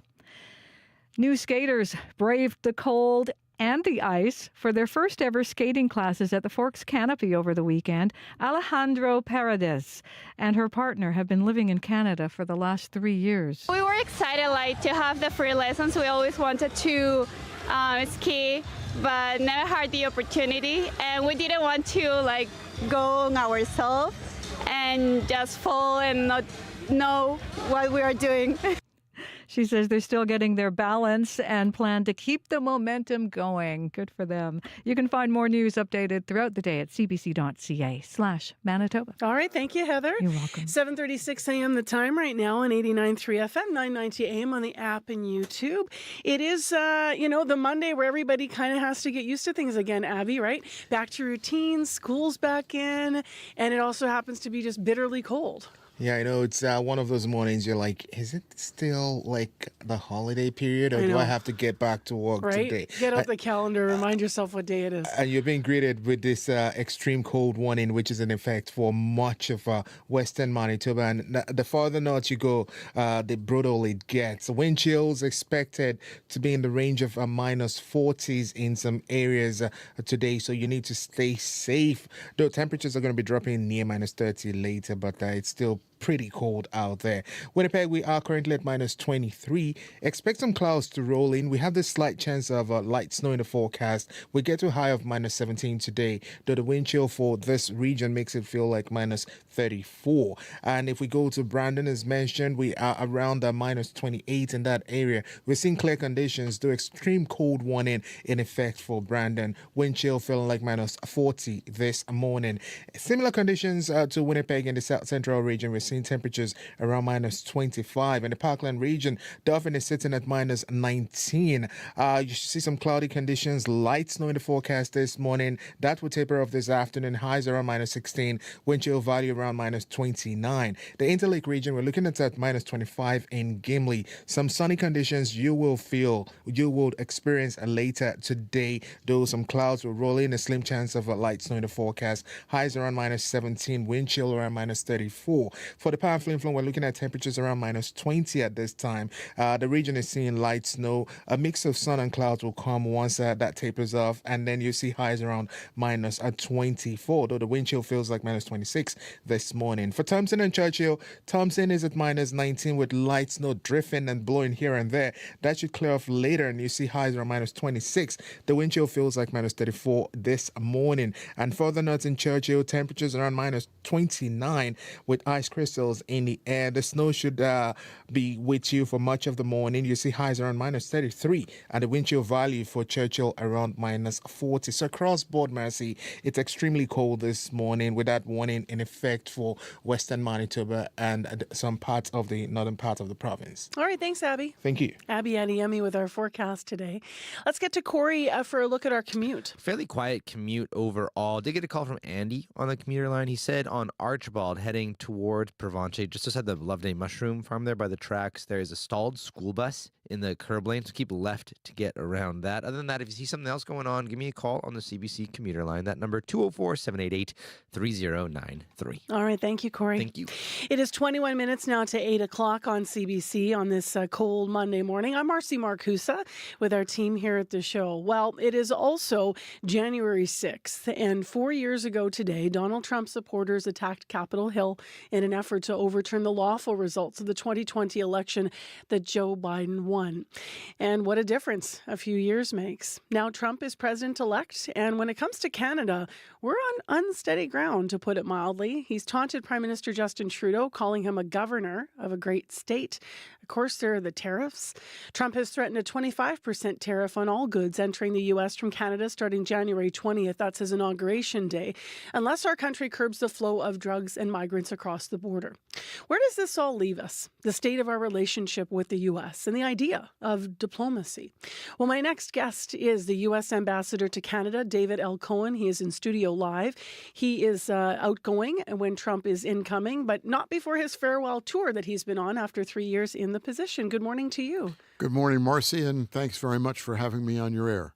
So what have you been doing in Manitoba before we get to some of the U.S. questions I've been setting us up for here? What is your tour meant in Manitoba as you're preparing to move out of your position? Well, so far I've had dinner, basically. But this is my third trip to Manitoba. I've been to Churchill, I've been to Winnipeg twice before. And when I'm here, I obviously meet with the Premier.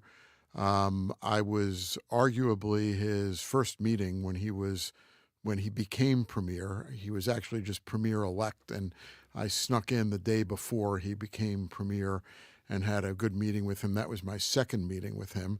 So I tend to like to meet with government officials. I'm meeting with the mayor later this morning. I'm meeting with the Manitoba Business Council. I like meeting with businesses, and not just big businesses, but small businesses, and in particular, not just businesses run by white men, but businesses run by women and people of color, including Indigenous businesses. So that's a staple of my visits here. One of the policy issues that I focus on in Manitoba are issues of human trafficking and missing Indigenous women and children. That'll be part of what I do here as well. I was able to visit the Human Rights Museum. My last visit, I'm going back again today, and we'll be paying particular attention to the new exhibit. And I'll get a preview on dealing with gay and lesbian rights. And so I'm very much looking forward to that. I was very impressed with that museum, impressed with the fact that Winnipeg hosts the 5th National Museum in Canada, the only national museum located outside the capital region. Yeah. Those are the types of things that I like to do here. I'm always focused on defense, and of course, Winnipeg is home to Canada's NORAD headquarters. I know you visited there last time. I did visit there last time as well. So those are the types of issues that I try and address when I'm here. I wonder how much your mind will be on the date that is today. Obviously we're talking about January 6th, and this morning, we're hearing the quotes. Incoming President Donald Trump calling this day a day of love. That's a quote. President Joe Biden calls it a, quote, riot when he thinks to what happened 4 years ago.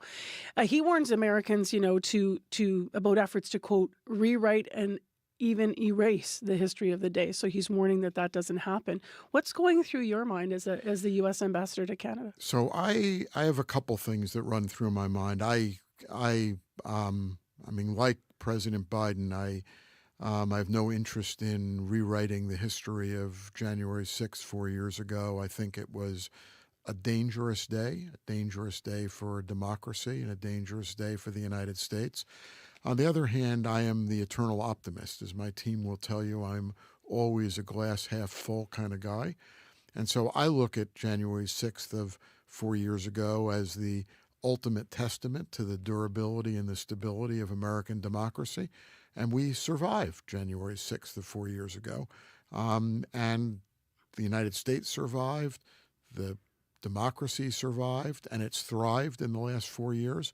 And in fact, we get to January of 2025, and regardless of who you voted for, if you're an American, regardless of what position you wanted to take in the election, ultimately democracy prevailed. We had an election with maybe record-setting participation and a result, and it was a clear result.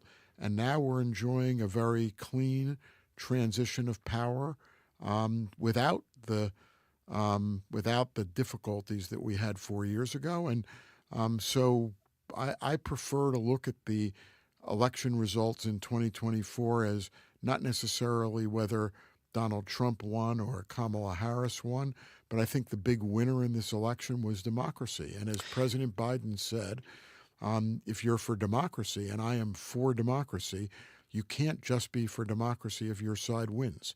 You have to be for democracy, and I think that once again, the United States has demonstrated why it is the world's leading democracy and the most durable and sustainable democracy in the world. To prepare to speak with you, I listened back to a conversation that we had here in our province. You were in studio with us 2 years ago at CBC. I want to play just a really short clip of what you said at the time. This speaks to now our relationship and where we might be moving from here. Here's what you said. I think the United States-Canada relationship is incredibly strong right now, and that's true from a trade perspective, from a defense perspective, from an intelligence perspective, and from a human perspective, just the human links that tie our countries together. As President Biden has said, the United States has no better friend or ally than Canada. From a trade perspective, I point out what I think is still a mind-boggling statistic, which is our two countries engage in $2.6 billion a day in trade across our border, supporting millions of jobs. We are Canada's number one trading partner. Canada is our number one trading partner.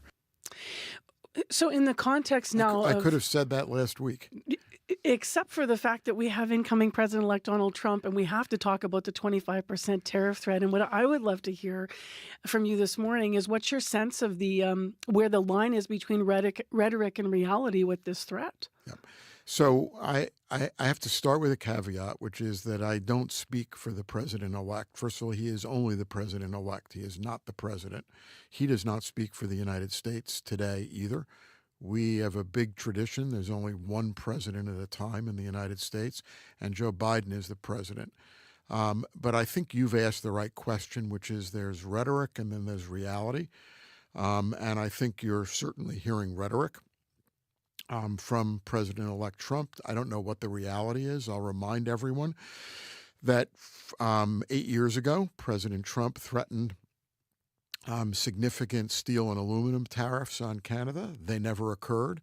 When I became the United States ambassador to Canada, there was the threat of exclusion of Canada automobile manufacturing plants from the consumer tax credit for electric vehicles. That was described publicly and to me as an existential threat to Canada's economy. and to Canada's automobile industry, which is the second largest industry in Canada. And of course, that never occurred because the strength of the U.S.-Canada relationship creates a dynamic in which things are talked about. And you hear the advocacy being made by the government of Canada, by the federal government, by the premiers, including Premier Canoe here in Manitoba, about the jeopardy of those tariffs, not only to Canada, but to the United States and the United States businesses, and the threat that they would impose to inflation in the United States and to jobs in the United States.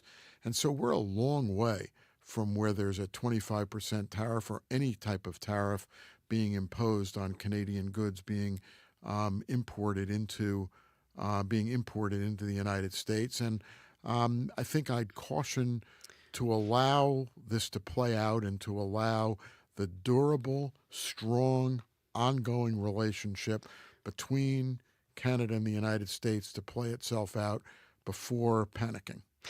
You talk about not being worried about democracy in the United States, but what about diplomacy? How concerned are you about that moving forward? Well, I think diplomacy has worked pretty well between Canada and the United States. I'm biased What's about going to be necessary to keep it working really well, especially if we're in an age of rhetoric and blustering from the president-elect? Well, again, I can't speak for the president-elect, but I can talk about history. And this is a president-elect who was president for 4 years. There was rhetoric in that 4-year period, and there were excellent diplomatic initiatives. And I think the U.S.-Canada relationship survived and thrived in the last Trump presidency. And somewhere between my hope and my prediction is that the same thing will happen over the next 4 years. During your time as ambassador, what were you most proud of regarding the U.S. relationship with Canada? I think the thing I was most proud of was the efforts that we were able to make diplomatically and governmentally in rebuilding the trust that historically existed between Canada and the United States and bringing that trust back in a thematic way. I think that's what I was most proud of. Substantively, I was incredibly proud of the work that we did in increasing Canadian defense spending and maybe changing the dialogue a little bit about the way in which defense spending was talked about, shifting from exclusively talking about Canada spending 2% of its GDP on defense to honor a NATO commitment that was made in Wales, when a typical Canadian doesn't know where Wales is, doesn't understand what GDP is, doesn't know where 2% of GDP came from, isn't 100% sure of what NATO means for Canada, and instead talking about dealing with existing threat levels from China and Russia, talking about Arctic defense and continental defense, which are things that Canadians feel more deeply, which I think has helped to provide a political climate where there has been a dramatic increase in defense spending since 2015, in particular in the last 3 years. And I think that's something I was actively engaged in and am very proud of that. I'm also very proud of the work that we have done around law enforcement cooperation, which from a Manitoba perspective has played itself out with the dialogue and the cooperation that has existed around trying to get our arms around dealing with the terrible problems of murdered and missing Indigenous women and children, which is a lot about cooperation across border, but cooperation even within Canada between civil society, the nonprofit sector, and law enforcement, and building a greater sense of trust among Indigenous peoples and the law enforcement community here in Canada and across border, which is how you ultimately have to attack that problem. 9 minutes to 8 o'clock. We're live with the outgoing U.S. Ambassador to Canada. David L. Cohen is in studio with us. And this is your farewell tour. So before you go, I can't resist this question, but very few people can I ask this to. I became addicted to The Diplomat. This is a light question here with Kerry Russell. I don't know if anyone's watching that. Are you watching that series? So I do watch it. I'm a big Kerry Russell fan. She obviously is a very accomplished actor. But I loved her in The Americans, which was I still have to have that on my list. So I can't believe so I'm watching it's it. worth watching because she makes that show. Do you relate to anything in the Diplomat? Are there any truths in there? There are some truths, and it's high entertainment value. I'm a lawyer by training, and so I always used to like watching legal shows. I have lots of friends who are doctors who like watching medical shows. I think we all have the same reaction, which is there are kernels of truth in this, and there is a huge amount of lack of reality. Of course. So by way of example, my favorite example is my female friends who are ambassadors say they're still waiting for that rack of dresses to be brought in for them to try before formal events that they have to attend. I think that happens in episode 2, yeah. Right, and of course, I don't have You any have a help rack in of suits coming dressing for anything that I attend. As my wife points out to me, by the way, including my wife, who is not helping me dress for that. But there are elements of truth to this as to the role of ambassadors, and I think I like the show because it shows and demonstrates dramatically the importance of diplomacy, which is a question that you asked earlier. And I think the more that people understand the value that diplomats can play in international relations and in setting and in pursuing policy, the better off we all as diplomats are able to perform our functions. Thank you for the time this morning, and all the best in your next chapter. Thank you. Thank you very much, and thanks for having me on the air again. And since I'm talking to your audience, I want to thank the people of Manitoba for being so welcoming to me and respectful of hosting me on my 3 different visits to Manitoba. It's been fantastic to get to know Canada and get to know Manitoba, even in the temperatures that I'm experiencing today. Yeah, you got a doozy today, didn't you? This is the outgoing U.S. Ambassador to Canada, David Alcone. Thank you. Thank you. Live in our CBC studio here in downtown Winnipeg. Time right now is 5 to 8. And by the way, on the anniversary of January 6th here, we will have more analysis coming up in World Report on our national and international news in 5 minutes' time. We carry a world of information in our pockets because we want to know. Breaking news that shapes our world. Staying on top of stories around the globe. And connected close to home. It's news you can trust. Delivered when you want and where you want. On Canada's News app. Now with CBC Radio 1. Local and live. Download the CBC News app for free. The CBC News app delivers the answers you want to know and need to know. What an extraordinary scene. The breaking stories that shape your world. Reporting from the scene onto your screens. Dropping the 8 now. We're just approaching Gaza. Your source for mobile news. Delivered when you want, where you want. This situation has changed very quickly. The CBC News app. Download for free. 4 minutes to 8 o'clock right now. Let's just have a look at some of these weather warnings, and then we'll get into our headlines here. We have extreme cold warning for Brochet and to Dooley Lake, as well as for Brandon, Neepawa, Carberry, and Treeherne to Westman as well. So we're talking about extreme wind chills near minus 40 and near minus 45 this morning. It should calm down a little bit this afternoon, but up in Thompson, for example, the temperature is going to fall this afternoon to minus 26. So it depends where you are. In Winnipeg, we're at minus 23 now. With wind chill feels like minus 34. And today we're going to be at a high of around minus 17 degrees with increasing cloud and a 30% chance of light snow. Gotta say, though, those shots on YouTube, the overhead shots of our downtown, there's something about a wintry morning shot with all the street lights and all of the traffic, the lights from the different cars getting busy on Portage Avenue. It's getting us all up and into a Monday after, I think, a couple of weeks off, or at least on different schedules with the kids back in school this morning, of course. So take it easy out there. The traffic is going to be a little bit thicker, and maybe some people are going to be running late. It's always that Monday morning, right? We like to say. But the weather is looking like that. Traffic-wise, I'll mention here as well that we haven't had any major problems reported. We did have a call to the traffic line, and we'll have an update on that in a moment for you. But right now, let's go to CBC Manitoba Manitoba's Heather Wells, who's in our news centre with headlines. Good morning. Well, the City of Winnipeg and province have pledged to prioritize housing with supports for people in encampments in 2025. It's unclear how those supports are going to roll out, but West Central Women's Resource Centre, offers those kinds of services already with 2 housing and outreach programs. We're going to hear more about that coming up as well. Coming up on World Report, the latest on the future of Prime Minister Justin Trudeau. Word he will address Canadians today. We'll hear more of this breaking news coming up in just moments on World Report. Wow. And I'll be back with more Manitoba news at 8:30. Sorry, Heather, I'm reacting to that headline. Yeah.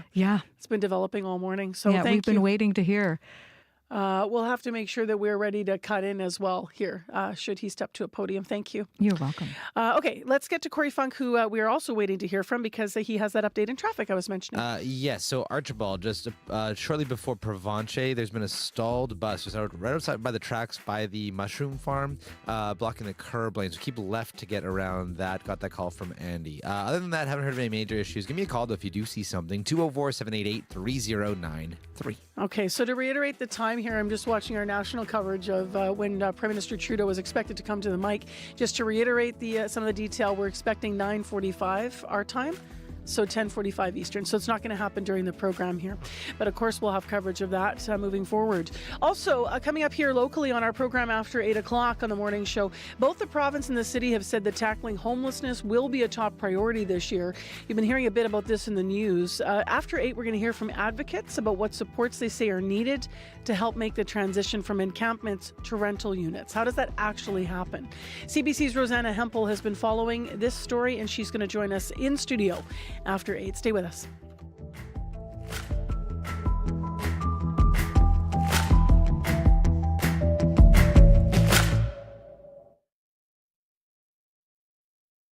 On Q. I'm Talia Schlanger sitting in for Tom Power. You've heard of Simon and Garfunkel, but how about Garfunkel and Garfunkel? Art Garfunkel and his son will tell you about teaming up to make a new album together, and Art Sr. will tell you about reconciling with Paul Simon.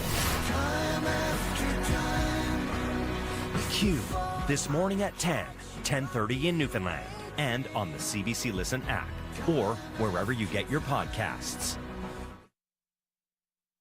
88 Canadians have joined an elite club as new inductees into the Order of Canada. Matt Galloway highlights some of the trailblazers and the work they're doing, from visual art to combating hate crimes and influencing the food we eat.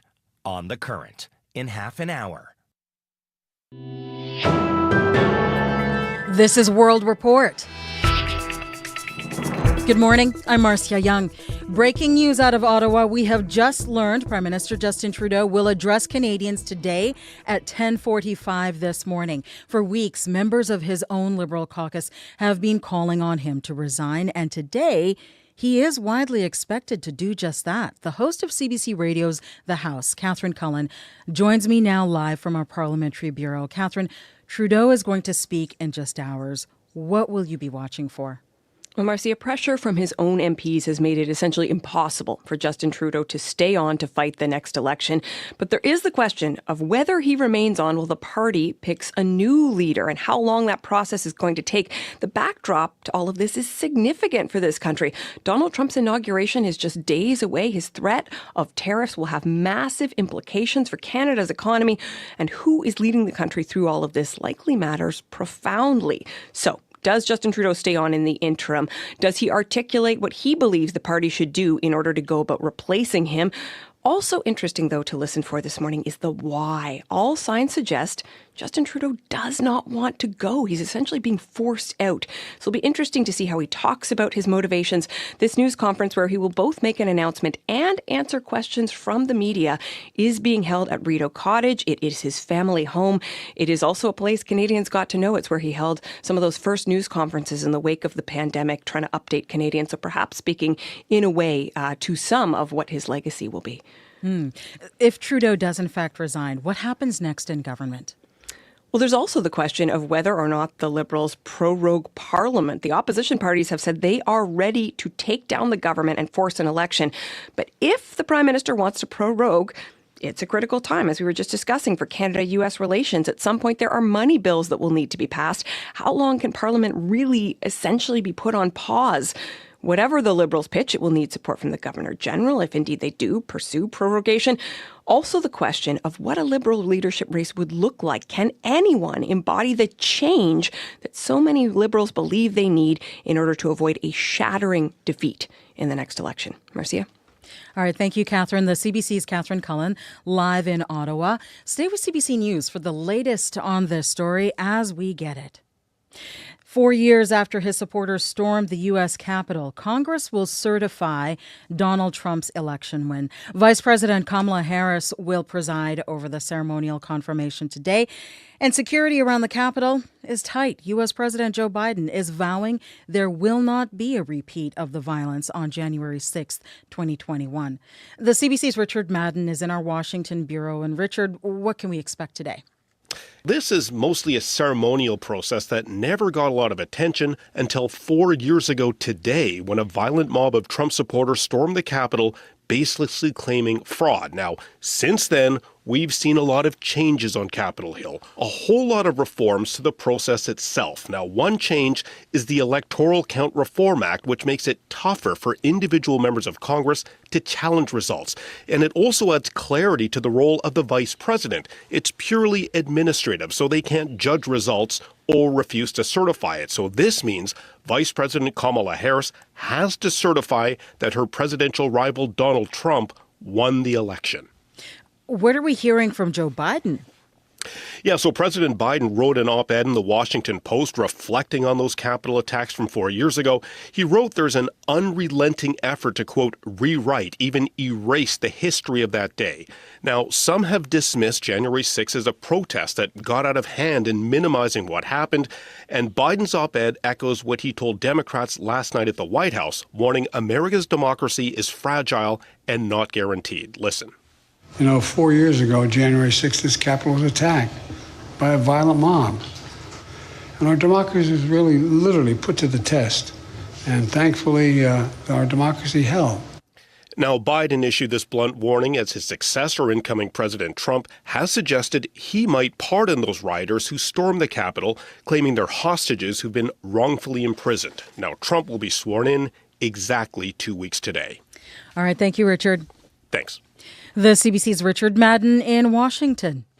Joe Biden is banning new offshore oil and gas drilling along most of the U.S. coastline. The move comes 2 weeks before the U.S. president vacates the Oval Office. It is seen as an effort to block incoming President Donald Trump from expanding offshore energy production. Biden says the drilling would cause irreversible environmental damage, and it's not required to meet the nation's energy needs. However, the ban will not apply to some areas of the Gulf of Mexico. That is the location of most U.S. offshore drilling. Russia says its troops are making major advancements in eastern Ukraine. The Kremlin's defense ministry says it has captured the city of Kharkov. It is considered a key logistics hub for Ukraine's army, which is pushing ahead with its offensive in the Kursk region. Crystal Gomansing has the latest from London. New images of Russian soldiers loading mortars and launching drones comes as Russia says it's gaining ground in eastern Ukraine. Russia's defense ministry says its forces have taken the city of Kharkov, which lies between the regions of Donetsk and Dnipro. Ukraine has not commented on the Kremlin's claims or how its latest offensive operations are going in Russia's Kursk region. The Ukrainians are now launching this local offensive in the southeast of the pocket, probably to distract the Russians and to pull some of the forces away elsewhere. Professor Michael Clark is a fellow of King's College London. He says Ukraine's best 95th Air Assault Brigade, which is Western trained and equipped, is involved in the fighting in Kursk. Ukrainian President Volodymyr Zelensky said Sunday Russia's army lost up to a battalion of North Korean infantry soldiers and Russian paratroopers in the fighting. Crystal Gomansing, CBC News, London. A business owner from St. John's, Newfoundland, is using a sewing machine to connect new Canadians. She specifically wanted to help women looking for work. Some had language and experience barriers. The CBC's Arlette Lazarenko has more on the program. Below a baby clothing store in St. John's, women huddle over sewing machines. For some, it's the first time they sew. For all, this machine means a new chance, a new hope of creating a better future. Many of them lose their hope in the journey, That's Constanza Safatle, the CEO of Newborn Lander and creator of the program Sewing Hope, specifically made for refugee women to help them enter the workforce. They train, they sew, they get a full salary, and they learn English. Clínica de ropa. I want to make a clinic for clothes, says Geraldine Pacheco. Her dream is to repair and bring new life to old clothes. Back in Venezuela, she had basic sewing skills.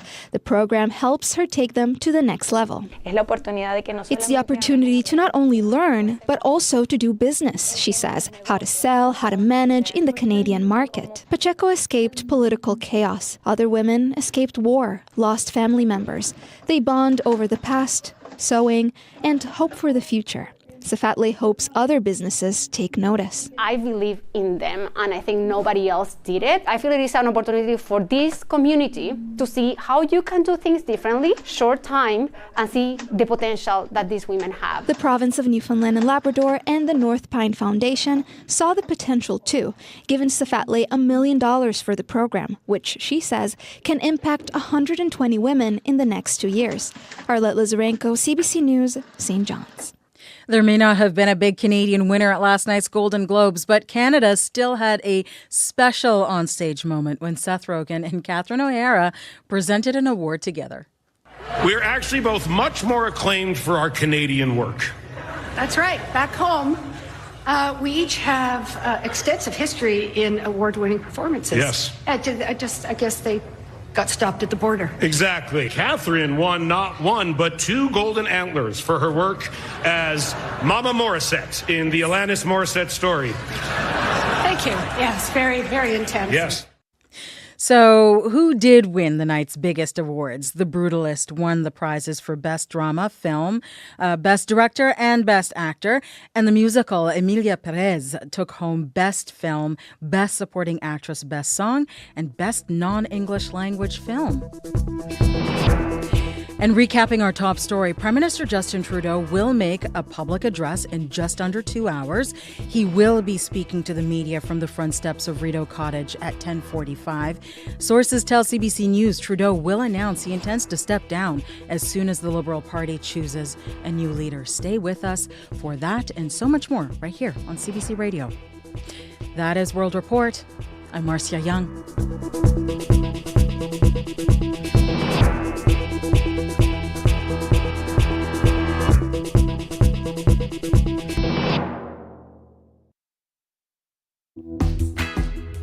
Good morning, Manitoba. I'm Marcy Marcusa. This is Information Radio. We're live in downtown Winnipeg on 89.3 FM, 990 AM on the app, and back on YouTube again this morning. It is frigid out there. As you creak back into action, those regular schedules happening again, schools back on. Well, you just heard that we will hear from the Prime Minister at 9:45 a.m. Winnipeg time. This half hour on the program, we're going to hear from Robert Fife. Now, who's Robert Fife? That's the Ottawa Bureau Chief for the Globe and Mail who first broke the story and has talked to sources about what we may hear the Prime Minister say today. So stay tuned. We're going to have that coming up first for you. Also, in a big local story this half hour, we're going to hear how a nonprofit in Winnipeg has been helping people not only find housing, but keep them from evictions. CBC's Rosanna Hempel recently tagged along with an outreach van that visits encampments across the city. She'll tell us what she learned and what she heard when she joins us here in studio. So stay tuned for that conversation. 8:11 right now, and let's go to Heather Wells for other news as it's developing in Manitoba. Good morning. Good morning. And yes, in under 2 hours, we will hear from Prime Minister Justin Trudeau. He will speak to Canadians about his political future. And CBC's David Cochrane says the Prime Minister will announce he will step down. He has been under immense pressure from within his own caucus to resign. Winnipeg Liberal MP Kevin Lamoureux has said whatever Trudeau chooses to do, he will support him. So we will hear more from the Prime Minister as he speaks from Rideau Cottage. That's the place where he spoke from all through the pandemic, the place where he lives. That, as you mentioned, is coming up at 9:45 this morning, Central Time. Locally, PC leadership candidate Abi Khan is accusing rival candidate Wally Dowdrich of using divisive rhetoric by tying acts of hatred to immigrants. We're going to hear that story as well in our next local news coming up at 8:30. All right, thank you. You're welcome. Heather Wells in our news center. Now let's go to Abby to find out more about the forecast. We're looking at extreme cold warning for western and north parts of northern Manitoba this morning. Temperatures will deep to around minus 30 and even gets colder than that as at the actual temperatures, with the wind chill feeling like minus 40 this morning. And that's expected to drop again even as we get into tonight. As well as getting to Tuesday morning. For Winnipeg, we're looking at temperatures around minus 23, partly cloudy outside. The clouds will increase as the day goes on. We do have this slight chance of light snow in the forecast this afternoon. It will feel cold, a high of around minus 17. Wind chill this morning feels like minus 34, so be cautious of frostbite in these conditions. And then partly cloudy conditions will continue tonight, and a slight chance of light snow early in the evening period. But right now, Winnipeg, we are at minus 23. Our skies will become cloudy, and then we'll see high of minus 17, though that frostbite is still a concern with that wind chill around minus 34 this morning. All right, thanks, Abby. Thank you. Corey, the drive? Yeah, I got a call from a few folks. Eastbound Nairn, right on the Nairn overpass, there's a stalled truck blocking, most of the lanes. Apparently, Jeff says you actually sneak around on the left lane, but it's kind of protruding into that left lane a bit too. So as you can imagine, big backups eastbound Nairn on the overpass there this morning. Keep left to get around that. You will get around it very slowly and carefully. If you see anything else still going on out there, otherwise things are looking good. The number to call if it's not looking good, 204-788-3093.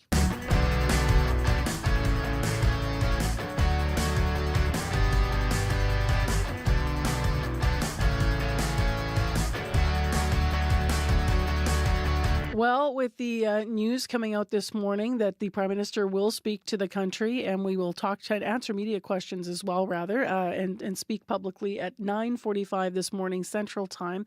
A lot of people are asking if Prime Minister Justin Trudeau steps down, what could or will happen next. First, let's get to how we got to this moment this morning. Prime Minister Justin Trudeau, as we've been saying, could announce his resignation as Liberal Party leader as early as in this conversation, as early as in this appearance this morning. Now, this is according to three sources who spoke exclusively to the Globe and Mail. The paper says Trudeau will announce his plans to leave before a key national caucus meeting that is scheduled for Wednesday. CBC News has not confirmed these reports. The Prime Minister is set to address Canadians, as I've been mentioning, 9:45 local time. Robert Fife is Ottawa Bureau Chief for the Globe and Mail. Now, he first was working on the story and broke the story. He spoke with CBC's Ramraj Sharvaindaran earlier this morning about what he has been hearing from these sources. Your neighbor. They think it could be as early as today. Certainly, they think it's going to happen before he meets the National Caucus on Wednesday. So all eyes, of course, will be watching to see if, in fact, Mr. Trudeau does announce that he's going to leave. He has a scheduled meeting on Canada-U.S. cabinet committee today, but I think it's just virtual. So and nothing is scheduled as far as I know tomorrow. So we'll just have to wait and see, to be honest. I don't know anything more than what these people have told me, and they believe that they believe he's reached the point where he now realizes that he has to go. He does not have the support of caucus to carry on. And so what options lie ahead for him? Well, that's the real issue here and we really don't know. There are two options, or three actually. One is that he could just say, I'm leaving, and the caucus could make a recommendation for an interim leader, which the national executive of the Liberal Party would then probably accept.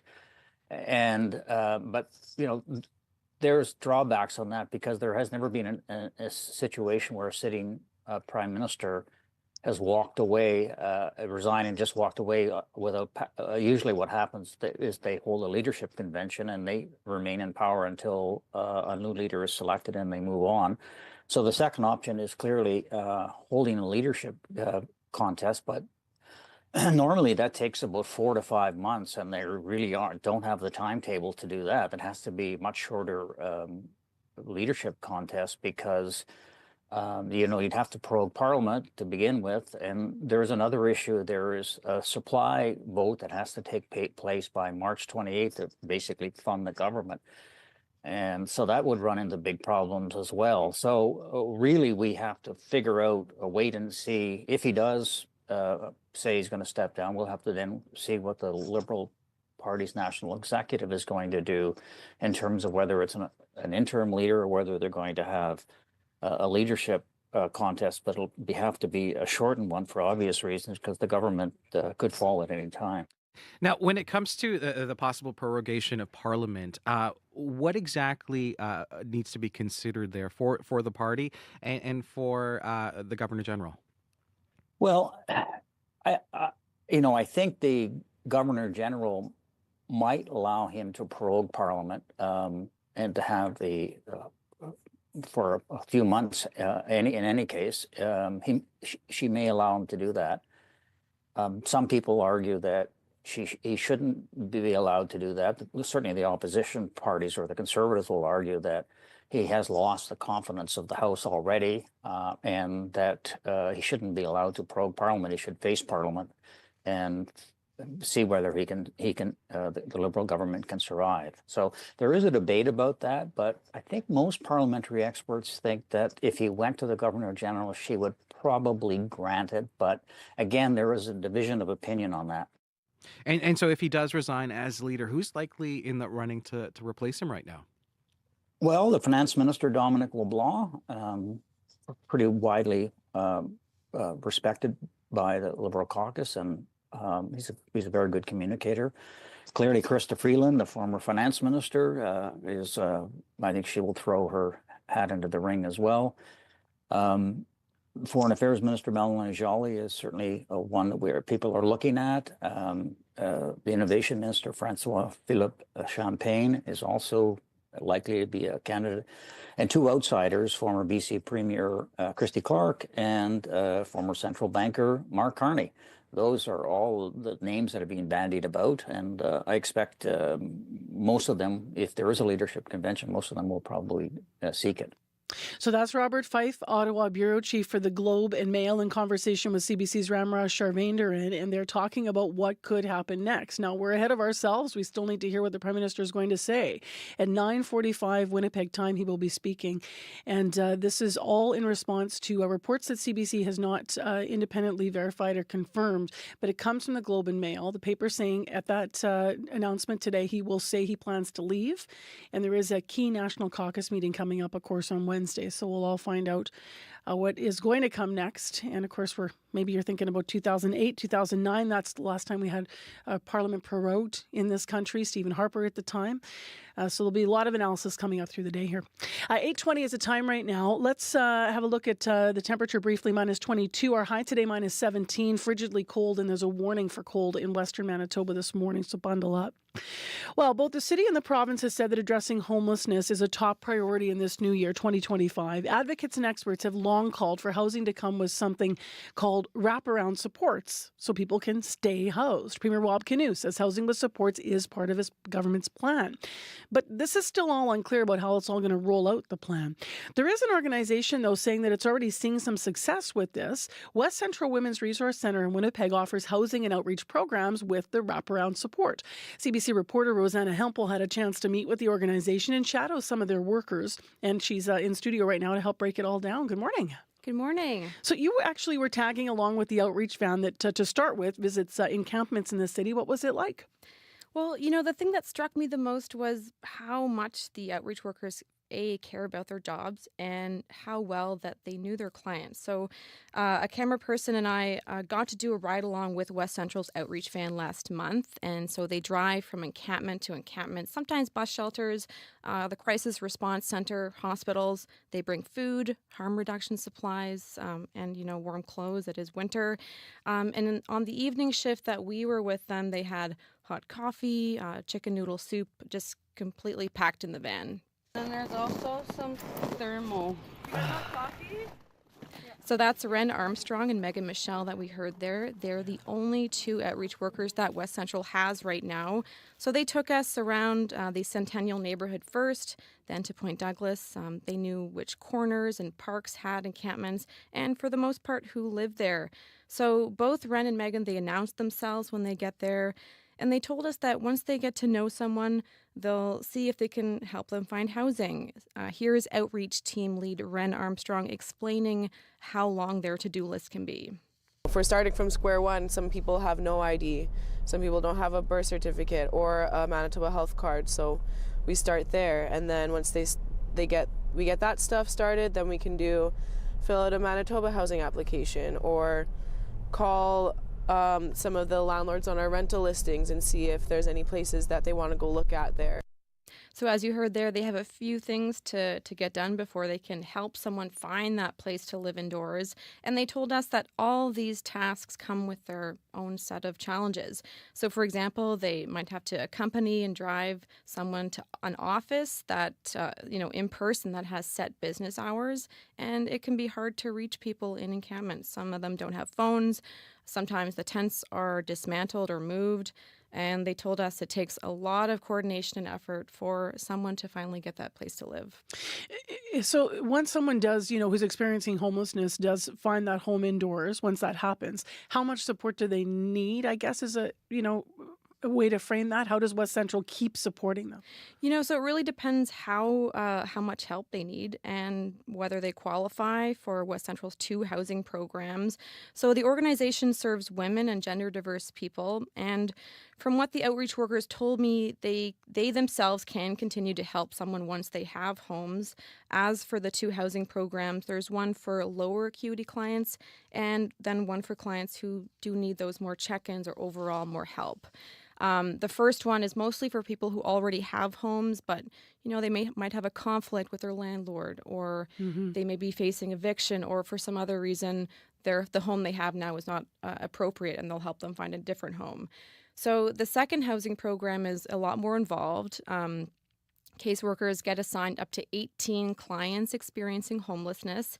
And I got to meet Janice Ducharme, who's one of the caseworkers for this program. And she told me she can arrange financial benefits for them and find them an apartment. Sometimes that's in Manitoba housing, but most of the time it is in the private rental market.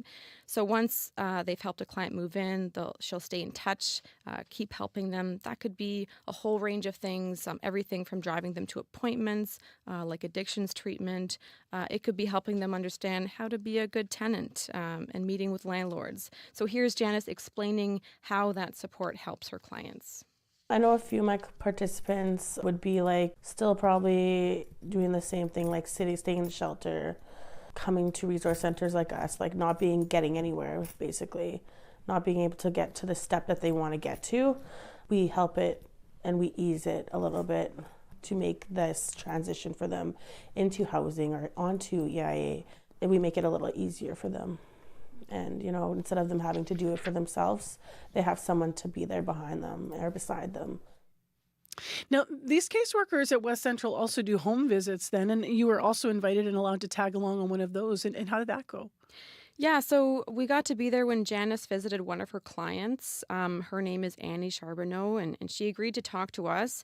Annie told us that she'd lived in shelters and on the street for about 2 years until this past spring. On the day that we visited, Janice was dropping off bus tickets and a food hamper. And so we hear that when people are housed in the private rental market, any income assistance or other benefits that they have, all that usually goes towards rent. So they have trouble paying for food. So Janice was there helping Annie stock up on that. And as for the bus tickets, Annie told us that it'll help her get to some job interviews. Got a line on a job. I'm volunteering at 190 Disraeli Street. Yeah. So I'm really trying to get a foot up, just to go and say, yes, I did it. So Annie really told us that those check-ins that Janice is doing are really helping her get back on track and where she wants to be. I need to go back to a number that you mentioned because I don't know if listeners this stuck out to them, but you said caseworkers like Janice Ducharme work with up to 18 clients experiencing homelessness. Does she have enough time to visit everyone in a week? She really does her best to, but her caseload doesn't always allow it. She told us that she does have to miss some appointments or meetings with landlords due to scheduling. And that is why West Central's executive director, Lori English, says that those caseloads should be more like 10 to 12 people. So caseworkers do have enough time to help everyone and make sure they stay in their housing. And, she said that sometimes they have to close the intake because they can't take on any more people. So this is something that Lori English wants the province to keep in mind when it's, looking at getting people from bus shelters and encampments to move into homes indoors. Housing with supports is the critical piece. There are some folks who need that support 24/7, but in most cases, I think as long as there's someone there most days and most of the time, that's a workable model. And, it's not just the frontline positions that she wants to see funded, it's also social housing. So that includes Manitoba Housing, because the organization often struggles to find apartments in the private rental market that are affordable enough for clients and where landlords will agree to let a person experiencing homelessness live. So Premier Wab Kinew, we did a recent interview with him, my colleague Ian Fraze. So Kinew did say that his government has been building up the affordable and Manitoba housing stock. So I think we're at a point now, we're in the first few months of 2025. Those units are going to come online, and then we're going to be able to go out into the community and start housing people and adding the supports that they need to be more successful. We don't know yet how many suites that's going to be or how the supports will work after people move into those units. But West Central hopes that the community is consulted and that there is more funding for those frontline positions and social housing. What would that mean if there is more funding for the positions and housing for West Central Outreach for the team that you met with and the people we heard from? Well, it could possibly mean that they'd have more of those outreach workers trying to, help people get from encampments to homes. Right now, they are a 2-person team, and there are other outreach vans in the city, like Downtown Community Safety Partnership. Main Street Project also has some. But overall, outreach worker Megan Michelle says that the amount of work that they have to do is just overwhelming. We've had to say goodbye to some of our participants because the barriers that we were hitting, we weren't knocking them down quick enough. And it's the hardest part of the job. So she really hopes that they can knock down those roadblocks if help comes soon. It's going to be a critical year for all of this, I think, obviously. All right, thank you very much, Rosanna, for coming in. You're welcome. That's Rosanna Humpel, who is in from CBC with her report on what has been going on with following through on some of these promises, the wraparound supports that various levels of government are promising to help people who are houseless in Winnipeg. And if you want to read more about the story that Rosanna just had for us here on the air, you can go to the website as well at cbc.ca/Manitoba. It is in Winnipeg a morning where we're reminding you to continue being mindful. Of course, everyone back to school buses, the busyness is going to be back this Monday morning, but we don't have anything major to report in terms of the commute. 788-3093, though, if you still have something to say that would be beneficial here. Your news is next. This is CBC News. Good morning. I'm Heather Wells in Winnipeg. At 8:30, it is partly cloudy, minus 22 right now. We're going to be warmer than yesterday. It won't feel every degree helps. Minus 17 is where we're headed to. There is still a risk of frostbite in Winnipeg today. We begin in Ottawa, where sources on Parliament Hill tell CBC News Justin Trudeau will announce his resignation as Prime Minister this morning. Trudeau has scheduled a news conference for 9:45 Central Time this morning. That's in just over an hour from now. It will be the first time he has spoken publicly in the new year. It means the Liberals will need to hold a leadership convention of some kind, and that could mean the Governor General being approached to prorogue Parliament. Winnipeg Liberal MP Kevin Lamoureux has said he will support Trudeau whatever he chooses to do. CBC Radio is going to bring you a special on this announcement as Trudeau speaks to Canadians at 9:45 this morning. Our special will begin just ahead of that at 9:30 this morning. A wave of bitterly cold temperatures is ticking up demand in a Winnipeg soup kitchen. Lighthouse Mission says people experiencing homelessness are coming in not just for the meals, they're coming in to stay longer to get a reprieve from the bitter cold. Peter McMullen is the Lighthouse Mission Executive Director. A lot of the folks know where the resources are available for them. It's always going to be good to, if you see somebody in distress, to reach out, see if they're okay. If somebody asks you for a few bucks, it's not necessarily going to be for anything bad. It could always be for a hot coffee. So just be compassionate and caring towards those individuals who are struggling. McMullen says another way to help those in distress is to contact outreach organizations. The City of Winnipeg and the province have pledged to prioritize housing with supports for people in encampments this year. It's not clear yet how those supports are going to roll out once people are connected to new homes. West Central Women's Resource Centre offers these kinds of services. Executive Director Laurie English says they have 2 housing and outreach programs. Their most intensive housing program has caseworkers who drop in for visits at clients' homes. Housing with supports is the critical piece. There are some folks who need that support 24/7, but in most cases, I think as long as there's someone there most days and most of the time, that's a workable model. English says their program is successful, but part of the challenge, she says, are caseloads that are too high and wait lists for affordable housing that are too long. PC leadership candidate Abhi Khan is accusing rival candidate Wally Dowdrich of using divisive rhetoric by tying acts of hatred to immigrants. In an email to supporters, Dowdrich says Canada has imported hate crimes due to immigration. Dowdrich says he supports sending newcomers who don't respect Canadian laws back to the homeland they obviously prefer. Abhi Khan says he agrees laws must be upheld, but that applies, he says, to everyone, whether or not they were born in Canada. Manitoba is a province that has always celebrated diversity.